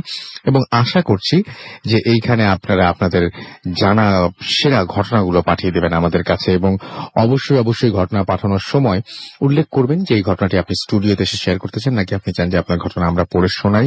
অবশ্যই ঘটনা যারা দেশের বাইরে রয়েছেন তারা চাইলে অডিও ক্লিপও পাঠিয়ে দিতে পারেন রেকর্ড করে। আমরা চলে যাবো আমাদের পরবর্তী অতিথির কাছে। আপনার নামটা একটু প্লিজ বলবেন। সৌমিক, আপনার ঘটনা শুনি আমরা। আপনি ছবি তুলতে রাজি হননি? জি, আপনার অসুবিধা আছে। ওকে, আপনি এবং মঈনুদ্দিন সাহেব উনিও, হাফেজ মঈনুদ্দিন উনিও চান নাই। যাই হোক, আমরা চলে যাই আপনার ঘটনায়। তো আমার ঘটনাটা বাসা কেন্দ্রিক। আমরা যখন ঢাকাতে প্রথম ভর্তি হয়ে বাসাতে উঠি, তো ভর্তি হন মানে কোথায় ভর্তি হন? ডেন্টালে। আচ্ছা, আপনি তো আমার একজন ডাক্তার, রাইট? Third year. এখনো ডাক্তার হন নাই? ওকে, আচ্ছা, ওকে, ফাইন, শুনি আমরা ঘটনা। তো নাম তো বলা যাবে না? না, কিচ্ছু বলতে হবে না, আপনি জাস্ট আপনার ঘটনা বলেন, কোনো সমস্যা নাই। তো ওই বাসাতে ওঠার পরে আমরা 6 তলাতে উঠি। তো আমি যে রুমে উঠি, তো আমাদের বাড়িওয়ালা বলে যায় আর কি যে তুমি যে রুমে উঠছো তার ঠিক নিচ তলাতেই একজন আত্মহত্যা করছে। তো ওই সময় থেকেই ভয় শুরু হয়। আমরা প্রায় 2.5 বছর ছিলাম, তো আমরা 6 জন ছিলাম, তো 5 জনই ভয় পাওয়া শুরু করে। আচ্ছা, প্রথম দিকে আমি না, তো আমার ফ্রেন্ড প্রথমে যেরকম ভয় হয় সেটা হচ্ছে যে ওয়াশরুমটা যেটা ছিল আমাদের কমন ওয়াশরুম যেটা ছিল, তো এই ওয়াশরুমটাতে সবাই বেশি ভয় পায়। আচ্ছা, কেন ভয় পাই? সেখানে হচ্ছে ছায়া দেখা যায়। আচ্ছা, ওয়াশরুমে ছায়া দেখা যায়, ঢুকতেছে, সে ফিল করতেছে ওয়াশরুমে অন্য কেউ আছে এবং সে ছায়া দেখতেছে। আচ্ছা, তো একদিন সে দেখে ভেন্টিলেটর দিয়ে 2টা চোখ তাকায় আছে ছায়া। তো সেটা দেখে দৌড় দিয়ে ওয়াশরুম থেকে বের হয়ে তার রুমে যায়। ওই রুমটা হচ্ছে ওই রুমটা যেটাতে আত্মহত্যা করছে, তার উপরের রুমটা। তো সেই সেম ছায়াটা সে তার রুমে দেখে। আচ্ছা, এবং সে দৌড়ে আমার রুমে চলে আসে। তো আমি যাই, তো এখানে আর কিছু দেখা যায় না। তো এরকম ভাবে এই ছায়াটাই সবসময় দেখা যাচ্ছে, বিভিন্ন সময় বিভিন্ন জায়গায় ছায়া দেখা যাচ্ছে। আর রাতের বেলা কমন যেটা হচ্ছে ভাইয়া, সেটা হচ্ছে রান্নাঘরে আওয়াজ হয়, ধুচ্ছে, চা বানাচ্ছে, এরকম আওয়াজ হচ্ছে আর কি রাতে। এটা পসিবল না উপর ইয়ে থেকে হবে, আশপাশ থেকে আওয়াজ আসবে এরকম কিছু না, কারণ আমাদের পাশের যে বাসাটা পুরাটাই খালি। তো এরপরে আমার এক ফ্রেন্ড এসে একদিন এরকম শুয়ে আছে, তো দেখে আমাদের যে বুয়া রান্না করতে আসে, তো এরকম একটা বুয়া রাত তখন 4টা বাজে এসে তাকে বলতেছে যে ভাইয়া কি রান্না করবো। তো রাত 4টার সময় তার বুয়া আসার কথা না, এবং সেই সময় আমাকে ধাক্কা দেয় এবং আমরা একই সাথে 2 জন এই জিনিসটা দেখি। একটা মহিলা এরকম সাদা কাপড় পরে দাঁড়ায় আছে। আচ্ছা, এবং আমি সজাগ পেয়ে যাই, 2 জনই বসে যাই, তো এরকম জিনিসটা মিলে যায়। তো আমার সাথে যেটা হলো, ফার্স্ট যেটা হয়েছে বাসাতে, সেটা হচ্ছে যে আমি দুপুরে শুয়ে আছি ক্লাস থেকে এসে। শুয়ে থাকার পরে এরকম আওয়াজ হচ্ছে যে, আমি তো মেইন গেট লক করেই শুয়ে গেছি, তো আমি শব্দ পেলাম যে মেইন গেট খুললো, কেউ ঢুকলো, জুতা খুলতেছে, বিভিন্ন রুমে যাচ্ছে। তো আমি মনে করছি আমার ফ্রেন্ডরা আসতেছে, দেখতে পরে মনে হলো আমার তো মেইন গেট আটকানো। তো আমি উঠে যাই, দেখি যে আসলে কেউ আসে না। তো আমার মেইন আরো ভয়ঙ্কর যে ঘটনাগুলা ঘটে সেটা হচ্ছে বাসাটা ছাড়ার আমরা ডিসিশন নেই। তো ডিসিশন নেওয়ার আমরা বাসাটা ছেড়ে দেওয়ার 2 মাস আগে ফার্স্ট আমার সাথে যে ঘটনাটা ঘটে সেটা হচ্ছে একদিন রাত 3টার সময়। তো আমি পড়াশোনা করতেছিলাম, তো পড়াশোনা শেষ করে উঠে আমি ওই দিন বাসায় আমরা 2 জনই ছিলাম। আচ্ছা, তো আমি একটা হাতে চকলেট নিয়ে আমি বারান্দায় যাই। তো তো আমি আওয়াজ শুনি আমার পিছনে, তো পিছন ফিরে দেখি একটা বাচ্চা ছেলে 5-6 বছরের রুমের মাঝে দাঁড়ায় আছে। ভাইয়া তখন রাত 3টা 6 তালাতে, এটা তো সম্ভব না। তো বাচ্চাটা আমাকে বলতেছে যে ভাইয়া আপনার চকলেটটা আমাকে দেন। আচ্ছা, তো আমি চকলেটটা বাচ্চার হাতে দিই, তো সে সুন্দর করে পাশে বারান্দা দিয়ে নেমে চলে যায় 6 তলা থেকে। তো আমি রুমে দৌড়ায় চলে আসি, তো আমার রুমমেটকে উঠানোর চেষ্টা করি, কিন্তু সে মানে উঠে না কোনো কারণে, যাই হোক। তো এই প্রথম ঘটনা। তার 1 সপ্তাহ পরে এরকম রাতে আমি পড়তেছি, সবাই ঘুমাই গেছে, তো এরকম আবার আওয়াজ হচ্ছে নুপুরের। আর আমাদের উপরে কেউ নাই, কারণ আমরা একদম টপ ফ্লোরে, উপর থেকে আওয়াজ আসার কোনো সম্ভাবনা নাই। তো আমি দরজা খুলে বের হয়ে দেখি ডাইনিং স্পেসে একটি মেয়ে নাচতেছে। ডাইনিং স্পেসে, মানে ওই যেরকম দেখায় আর কি, একদম ঘাগরা টাগরা পরানো এরকম নাচতেছে। তো আমি প্রচন্ড ভয় পেয়ে যাই এবং আমি আবার আমার রুমে চলে আসি। তো এরকম চলতেছিল। তো পরের দিন তো সবাইকে ঘটনাগুলা বললাম। তো এরপরে মাঝখানে একটা ঘটনা মিস করে গেছে ভাইয়া, সেটা হচ্ছে যে আমাদের রুমে ওই ওয়াশরুমেই আমরা 4 জন এক রুমে ছিলাম, মানে এরকম শুক্রবার দিন ভূত এখন শুনবো। তো এই শব্দ পেলাম, ওয়াশরুম খুলে কেউ ওয়াশরুমে ঢুকেছে, মগে পানি নিল এবং সেই পানিটা ঢাললো, এবং এই পানিটা যে পাইপ দিয়ে গেছে এই আওয়াজটা পর্যন্ত পাওয়া গেছে। আমরা দৌড়ায় 2 জন ওয়াশরুমে গেছি, তো যাই দেখি ওয়াশরুম ড্রাই। আচ্ছা, তো কেউ থাকার কথা না, কারণ 4 জনই আমরা একসাথে ছিলাম। রাইট। আচ্ছা, তারপর লাস্ট যেটা ঘটনা, বাসা ছেড়ে দেওয়ার 1 সপ্তাহ আগে আমি এরকম শুয়ে আছি, আমার রুমে ঘুমিয়ে গেছি। তো আমি আওয়াজ পেলাম আমার রুমের দরজা কেউ খুলে আমার রুমে ঢুকছে। তো আমি এক পাশে কাত হয়ে শুয়েছিলাম। তো এরপরে আমি বুঝলাম যে আমার পাশে এসে কেউ মানে শুয়ে গেল। আপনার পাশে একদম আপনার বিছানাতে? একদম আমার পাশে। আমি একদম শ্বাস প্রশ্বাস নিচ্ছে, গরম বাতাস পাচ্ছি, টাচ পাচ্ছি। তো আমি চিন্তা করলাম যে এরকম কেউ নাই যে এসে আমার পাশে শুবে। তো আমি পাশ ফিরতে গেলাম, তো এই সময় হাত এবং পা দিয়ে আমাকে জড়াই ধরে বলতেছে পাশ ফিরো না, দেখার কোনো দরকার নাই। আচ্ছা, তখন আমি আরো ভয় পেয়েছি যে এরকম টোনের তো কেউ নাই আমার বাসায়। তো আমি বুঝতে পারলাম যে হয়তো সামথিং রং। তো আমি দোয়া কালাম পড়ার জন্য চেষ্টা করতেছি, তো আমার বলতেছে দোয়া কালাম পড়ো না, দোয়া কালাম পড়ে কি হবে, আমি তোমার কোনো ক্ষতি করবো না, দোয়া কালাম পড়ে লাভ হবে না ভাই বলে আরো জোরে চাপ দিচ্ছে। আচ্ছা, তো আমি সাথে সাথে আরো জোরে দোয়া কালাম পরে জোরে একটা শরীর প্রচন্ড শক্তি দিয়ে একটা পুরা শরীরে একটা ঝাঁকি দেই। তো আমি বুঝলাম যে আমার পাশে কেউ মানে খাটের থেকে কেউ পড়ে গেলে যেভাবে আওয়াজ হয় এরকম আওয়াজ হলো। তো আমি সাথে সাথে লাফ দিয়ে উঠে বসে গেছি, দেখি একটা ছেলে একটা শার্ট পরানো, লাল চেক একটা প্যান্ট পরানো, সে পড়ে গেছে, পড়ে যায় হাসতেছে আর আমার বলতেছে ফেলে দিলে কেন? আচ্ছা, আমি তো তোমার কোনো ক্ষতি করিনি বলে সে হাসতে হাসতে মিলে গেল। মানে প্রথমে আমি ঠিক বুঝি নাই যে আসলে কি, মানে আমি তাকাইতেছি আশপাশে যে আমি কি দেখলাম। তারপরে প্রচন্ড ভয় পেয়েছি, পরে আমি আমার রুমমেটকে জাগাই। তো এই ছিল ঘটনা। এরপর আমরা তো বাসা ছেড়ে দিলাম, এখন নতুন বাসায় উঠছি ভাইয়া। এটাতেও 1 মাস যাবত সমস্যা হচ্ছে। তো আমাদের যে বাসাটা, এই বাসাটা 6 মাস, আমরা এখন যে ফ্ল্যাটে উঠছি ফ্ল্যাটটা 6 মাস যাবত খালি ছিল, কোনো কারণে ভাড়া হচ্ছিল না। তো আমাদের ঠিক 1 সপ্তাহ আগে একজন ভাড়া নেয়, উনি পুরা ফ্ল্যাটে লাইট লাগিয়ে দিয়ে চলে যায়। এখন কোথায় গেছে বাড়িওয়ালা আর জানে না, কারণ উনি আর আসেই নেই, উনি আর ফেরেননি। তারপরে আমরা ওই বাসাটা ভাড়া নেই।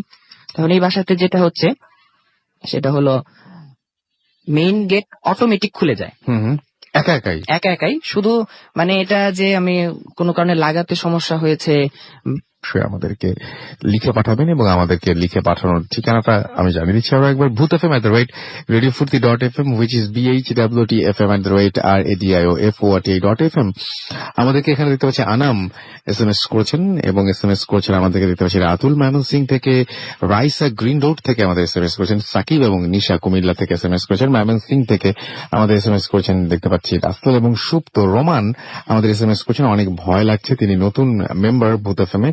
এছাড়া আমাদেরকে দেখতে পাচ্ছি অনেক ডে SMS করেছেন আমাদেরকে the rock next outdoor show কবে হবে জানতে চেয়েছেন। ওকে, আমরা যে একদম টাইম মতো জানাই দিব। নাজমুল আমাদের SMS করেছেন আমাদের দেখতে পাচ্ছি ওসমান, এবং আমাদেরকে SMS করেছেন আরো অনেকেই। আমাদেরকে দেখতে পাচ্ছি রহিম, কনক, শফিক আমাদের SMS করেছেন পুনম, SMS করেছেন আমাদের দেখতে পাচ্ছি সাইদ, SMS করেছেন আনাম সহ আরো অনেকে। আপনি যদি SMS করতে চান মোবাইলের মেসেজ অপশনে গিয়ে টাইপ করুন ফুর্তি, FORTI ফুর্তি, স্পেস দিয়ে লিখুন আপনার নাম, স্পেস দিয়ে আপনার মেসেজ পাঠিয়ে দিন 9840 নাম্বার। যদি আমাদের ইমেল করতে চান, আমাদের ইমেল অ্যাড্রেস হচ্ছে bhutfm@radiofurti.fm, which is BHWTFM@radioFORTA.fm। আপনার নাম, ঠিকানা এবং ফোন নাম্বার সহ আপনার জীবনে ঘটে যাওয়া বা আপনার জানা সেরা ঘটনা লিখে পাঠিয়ে দিন আমাদের কাছে। আমাদের ফেসবুকের পেজগুলো অ্যাড্রেস হচ্ছে www.facebook.com/radiofurti, www.facebook.com/bhutfm.russell। ছোট্ট একটা বিরতিতে যাব এবং বিরতির পরে আবারও ফিরে আসবো। সেই পর্যন্ত আশা করছি আপনারা সবাই আমাদের সঙ্গে থাকবেন। Stay tuned to Radio Furti and don't stop the Furti. Bhoot FM. The night comes alive.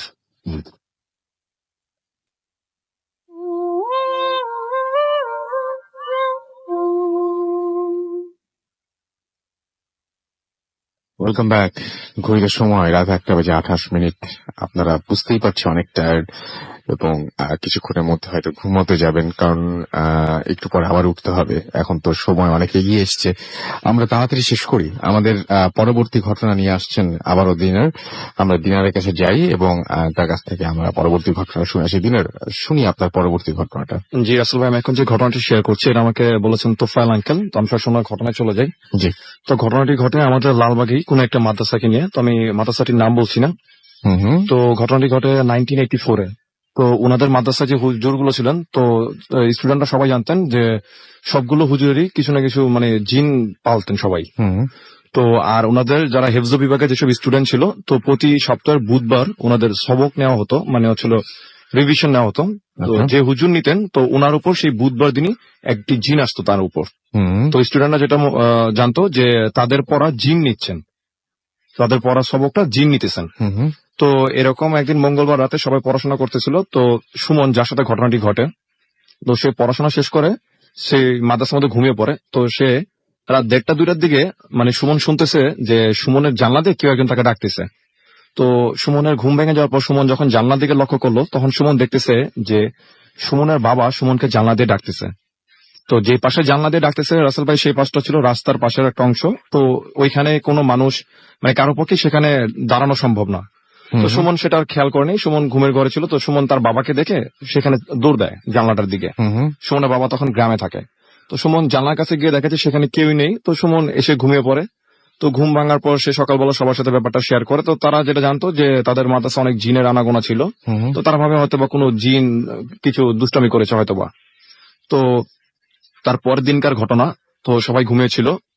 তো রাত 2টা ফজরের কিছুক্ষণ আগে 3টা 3:30 এরকম একটা সময় হবে। তো সুমনের ঘুম ভেঙে যায় যে তার এক ফ্রেন্ড তাকে ডাকতেছে ঘুমের মধ্যে। তো ঘুম ভাঙার পর সুমন জিজ্ঞেস করে যে কি হয়েছে। তখন সুমনের ফ্রেন্ড সুমনকে বলতেছে যে আমি এরকম ওয়াশরুমে যাবো, তুমি একটু আমার সাথে চলো। তো সুমন ঘুম ভেঙে তার ফ্রেন্ডের সাথে ওয়াশরুমের দিকে রওনা হয়। তো ওয়াশরুমে এখানে যাওয়ার পর সুমনের যে ফ্রেন্ড সে ওয়াশরুমে চলে যায়, টয়লেটে চলে যায়। তো সুমন বাইরে দাঁড়িয়ে ছিল।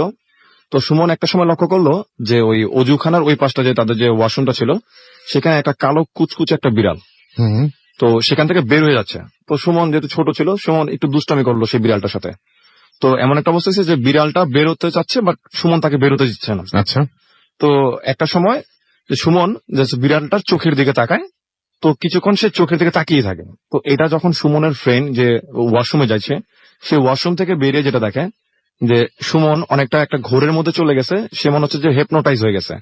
সে বিড়ালটার দিকে অপলক দৃষ্টিতে তাকিয়ে আছে এবং বিড়ালটাও তার দিকে তাকিয়ে আছে। তো এটা দেখার পর সুমনের যে ফ্রেন্ড, সে সুমনের দিকে তাকানোর পর যখন আবার সে বিড়ালটার দিকে তাকায় রাসেল ভাই, সে দেখে যে ওই জায়গাটা কোনো বিড়াল নেই, সেখানে একটা কুকুর দাঁড়িয়ে আছে মাদ্রাসার ভিতরে। আচ্ছা। এটা ফুলি কোয়াইট ইম্পসিবল সেখানে কুকুর ঢোকা। তো সে কিছু বুঝে ওঠার আগে রাসেল ভাই, সে যখন আবার ভালো করে লক্ষ্য করলো যে সেখানে বিড়াল কুকুর কিছুই নেই, সেখানে বয়স্ক একজন লোক দাঁড়িয়ে আছে, যার দিকে সুমন অপলক দৃষ্টিতে তাকিয়ে আছে। তো সেই বয়স্ক লোককে দেখার পর সুমনের যে ফ্রেন্ড, সে চিৎকার দিয়ে সেখান থেকে দৌড় দেয়। তো দৌড় দিয়ে সে হুজুরকে গিয়ে বলে, হুজুরের রুমে গিয়ে বলে। তো হুজুর আসে। তো এসে দেখে যে সুমন সেন্সলেস হয়ে পড়ে আছে সেখানে। তো সুমনকে রুমে আনা হয়। তো ফজরের নামাজের পর যখন সুমনের সেন্স ফিরে, তখন সুমনকে তখন জিজ্ঞেস করা হয় যে কি হয়েছিল, তখন তুমি কি দেখতেছিলা। তো সুমন যেটা বলে, সুমনও সেম কথাই বলে যে আমি প্রথমে দেখলাম একটা বিড়ালের মতো, ওর চোখের দিকে তাকানোর পর আমি একটু পরে দেখতেছি যে সেটা বিড়াল না, সেটা একটা কুকুরের মতো শেপ। তার ঠিক পরে সে যেটা দেখে যে একজন বয়স্ক একজন লোক সেখানে দাঁড়িয়ে আছে, যেটা সুমনের ফ্রেন্ডও দেখে। তো তারপরে কিছু মনে নেই।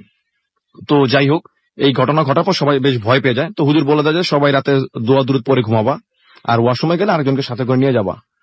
তো তারপরের দিনকার ঘটনা, সবাই ঘুমিয়েছিল, তো ফজরের সময় সবাই উঠে উজু করার জন্য, নামাজ পড়ার জন্য। তো সবাই ঠিকই ঘুম থেকে উঠে, বাট রুমের মধ্যে সুমন নেই।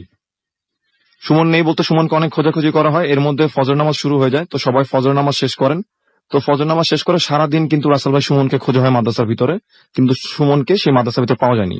তো এমন না যে সুমন বা অন্য কি স্টুডেন্ট মাদ্রাসা থেকে বের হয়ে যাবে, কজ সেখানে দারোয়ান ছিল, আর কোন স্টুডেন্ট বের হয়ে যাওয়ারও কথা না। তো অনেক খোঁজাখুঁজি হয়, এর মাঝখানে রাসেল ভাই 2-3 দিন হয়ে যায়, সুমন কিন্তু পুরোপুরি অ্যাবসেন্স।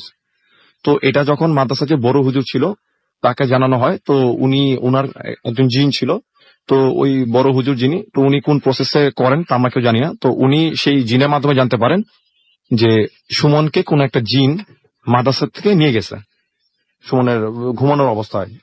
তো উনি যেটা করেন যে উনি সেই জিনের মাধ্যমে যেটা জানতে পারেন যে জিন ওকে নিয়ে যায় সেই জিনটা খুবই রাগী একটা জিন, এবং সে মাদ্রাসার ভিতরে ছিল। তো ওকে আনতে হলে সেই যে জিনদের যে বাদশা, আমরা অনেক সময় শুনি যে জিনদের একজন বাদশা বলে একজন থাকেন, যে এগুলো বিচারের কাজগুলো করেন। তো তার মাধ্যমে সেই জিনকে আনতে হবে, যে জিন সুমনকে নিয়ে গেছে। তো বড় হুজুর যেটা করেন, তো এর মাঝখানে রাসেল ভাই আরো কয়েক সপ্তাহ পেরিয়ে যায়। তো কোনো একটা ছুটির কারণে এই সুমনের গার্ডিয়ানও আসে মাদ্রাসার মধ্যে। তো সব স্টুডেন্টদের গার্ডিয়ানরা এসে স্টুডেন্টদেরকে নিয়ে যায়। তো সুমনের গার্ডিয়ান এসে যখন জানতে পারে যে সুমন এরকম 2-3 সপ্তাহ যাবত মিসিং মাদ্রাসা থেকে, তখন তারা বেশ মানে শুরু করে, মানে হইচই শুরু করে মাদ্রাসার মধ্যে, এবং কান্নাকাটি শুরু হয়। তখন যে তাদের বড় হুজুর ছিল, তো উনি তাকে খুব ভালো মতো করে বুঝায় যে যদি ওর হায়াত থেকে থাকে তাহলে ওকে ফিরিয়ে আনা সম্ভব, আর যদি ওর হায়াত না থাকে তাহলে কারো পক্ষেই তাকে আর ফিরিয়ে আনা সম্ভব না। তো বড় হুজুর রাসেল ভাই যেটা করেন যে উনি মাদ্রাসার সব স্টুডেন্টদের সামনে আমাকে যে ঘটনা শেয়ার করেন, তোফায়েল আঙ্কেল উনিও তখন স্টুডেন্ট ছিলেন ওই মাদ্রাসার, তো সবার সামনে রুমের মধ্যে সে জিনের বাচ্চাকে ডাকেন। তো উনাকে ডাকার পর উনাকে সম্পূর্ণ ঘটনা খুলে বলেন। তো জিনের বাদশা যখন তারপর যেটা করে যে জিন সুমনকে নিয়ে যায় তাকে আনায় সেখানে। তো তাকে আনানোর পর তার মুখ থেকে যেটা শুনে যে উনি এই মাদ্রাসার ভিতরে ঢুকেন অজু করার জন্য। জাস্ট উনি অজু শেষ করে বের হয়ে যাবেন, তখন তার রাস্তার মাঝখানে এসে সুমন এসে দাঁড়ায়, এবং সুমন দাঁড়িয়ে উনি চলে যাবেন, কিন্তু সুমন কিছুতে তাকে যেতে দিচ্ছিলেন না। তো একটা সময় যেটা হয় যে সুমন চোখের পলক না ফেলায় উনি যেটা করেন যে উনি মানে ইনভিজিবল বাই সেখান থেকে চলে যাওয়ার কোন স্কোপ পাচ্ছিলেন না, যেহেতু সুমন তার দিকে অপলক ভাবে তাকিয়েছিল। তো সেই কারণে সে সুমনকে নিয়ে গেছে। তো অনেক কথাবার্তা বলার পর, তাকে অনেক রিকোয়েস্ট করার পর সে রাজি হয় সুমনকে ব্যাক করার জন্য, মানে সে সুমনকে ফিরিয়ে দিবে। তখন ওই জিনের বাসা যিনি ছিলেন সে তার সাথে কথা বলে, এটা সবাই শুনতেছে রুমের মধ্যে যে 2 জনের কনভারসেশন হচ্ছে। তো উনি যেটা বলেন যে উনি সুমনকে 3-4 দিন পর মাদ্রাসায় ফিরিয়ে দিবে। তো যাই হোক, এর মাঝখানে প্রায় 22-25 দিন হয়ে যায়, সুমন কিন্তু নেই মাদ্রাসার মধ্যে। তো ওই জিন যেটা বলে যে সে তাকে মাদ্রাসার ছাদে এনে ফেলে দিবে, তো আসরের নামাজের পর। তো সব স্টুডেন্টরা কিউরিসিটি নিয়ে সবাই ছাদের উপর গিয়ে ওয়েট করতে থাকে 3 দিন পর। তো আসরের পর আর সুমনকে পাওয়া যায় না। সুমনকে পাওয়া যায় সেটা হচ্ছে মাগরিবের আজান দিবে এমন একটা সময় সুমনকে তারা পায়, যে সুমনের যে রুমটা ছিল সেই রুমের বারান্দার মধ্যে। তো যখন সুমনকে পাওয়া হয়, তো সুমনের সেন্স ফেরার পর তারা যেটা দেখে যে সুমনের পুরো শরীরে যে ব্যাট দিয়ে আঘাত করলে রাসেল ভাই যেমন দাগ হয়ে যাবে লাল কালার, সেই রকম লাল দাগ হয়ে আছে তার পুরো সমস্ত শরীরে। এবং তাকে যখন জিজ্ঞেস করা হয় যে সে কোথায় ছিল এই কয়দিন, সে কিন্তু রাসেল ভাই কিছুই বলতে পারে না। আচ্ছা, এই ছিল রাসেল ভাই আমার ঘটনা। ওকে, থ্যাংক ইউ সো মাচ দিনার আপনার পরবর্তী ঘটনার জন্য। আমি আর একটা ঘটনা পড়বো, তবে তার আগে আমরা জানাই যে আমরা একটা ঘটনা পড়ে তারপরে আমরা ছোট একটা ঘটনা আছে আমাদের কাছে। আমাদেরকে দেখতে পাচ্ছি সালাম সিলেট থেকে লিখছেন যে আকাশের ঘটনাটা তার কাছে মেডিটেশনের মতন মনে হয়েছে। মেডিটেশনে গিয়ে সে মেডিটেট করেছে এবং তারপরে সে ওইরকম একটা ডাইমেনশনে গিয়ে সে ঘুরে এসছে। আমার তো মনে হয় যে আপনি যে কোনো কিছুই বলতে পারেন, কিন্তু মানে যিনি উনি বলেছেন ওনার বিশ্বাস থেকে, আপনি আপনার বিশ্বাস থেকে বলছেন, কোনো প্রবলেম নাই, ডিসকাশন চলতে পারে। ফেসবুকে আমরা এই ডিসকাশনটা আরো অনেক দূরে এগিয়ে নিয়ে যেতে পারি, কোনো সমস্যা নাই। আমরা একটা ছোট্ট ঘটনা আমি আপনাকে জানাই, এটা একটা ইমেল পড়ি। নাজিয়া আমাদের লিখেছেন ঢাকা ক্যান্টনমেন্ট থেকে যে here is my analyst story, hope you will like it and read it on Bhoot FM. আমরা আগে মহাখালী ডিওএইচএস থাকতাম এবং রোড নাম্বার সব দিয়ে দিয়েছেন। যাই হোক, তিনি বলছেন যে কাছে একটা মাজার রয়েছে, আমাদের বাসায় কিচেন এন্ড গেস্ট রুমের জানালা দিয়ে সেই মাজারটা দেখা যেত। আমার 2nd ফ্লোরে থাকতাম আমরা, এবং আমাদের প্রায় বাসায় ছোট ছোট ইনসিডেন্ট হতো। মাঝে মধ্যে হোয়াইট পাঞ্জাবি পরা লম্বা এক বুড়ো লোককে ডাইনিং রুমে ফ্রিজের সামনে থেকে কিচেনের দিকে হেঁটে চলে যেতে দেখা যেত। এটা মাঝে মাঝে দেখা যেত। আপনি চিন্তা করুন, একটু পরে সেহরির জন্য উঠতে হবে, এবার এখনো হয়তো বুদাফিল্ম শেষ করে ডাইনিং রুমে একবার যেতে হতেও পারে। গেস্ট রুমের জানালার পাশের ওয়ালে একটা উল্টো হাতের ছাপ দাগ ছিল। হাতে তেল লাগিয়ে ওয়ালে হাত রাখলে যেমন হয়, দাগটা ছিল ঠিক সেরকম। আমরা ভেবেছিলাম আমাদের কারোর হাতের দাগ, কিন্তু কোনোভাবেই কারো হাতের সাথেই সেই দাগটি মেলেনি এবং দাগটা দেখে মনে হতো কেউ দেয়াল থেকে উল্টো হয়ে মেঝের দিকে নেমে গেছে। বোঝেন অবস্থা।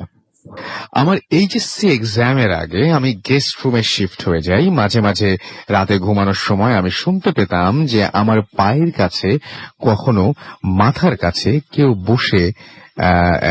বসে মানে মাঝে মাঝেই নাক দিয়ে জোরে জোরে নিঃশ্বাস নিচ্ছে এবং নিঃশ্বাস নিলে যেরকম একটা সাউন্ড হয় সেরকম একটা সাউন্ড হচ্ছে।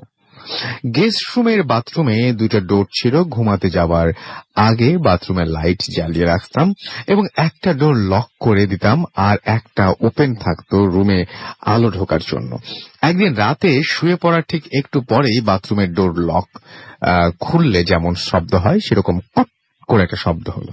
আমি বাথরুমের দিকে অনেকক্ষণ তাকিয়ে থাকলাম, ভাবলাম কেউ হয়তো গিয়েছে, বাট কাউকেই দেখতে না পেয়ে আমি রুমে লাইট জ্বালিয়ে বাথরুমে গেলাম।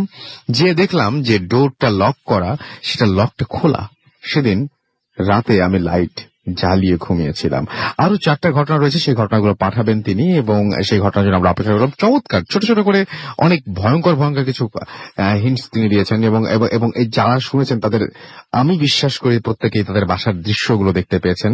And thank you very much Nazia. আপনার পরবর্তী ঘটনার জন্য আমরা অপেক্ষা করছি। Stay tune to radio Foorti and don't stop the Foorti. ছোটটা বিরতির পরে আবারও ফিরে আসছি। আমার সাথে থাকবেন, কোথাও যাবেন না। ফিরে আসছি।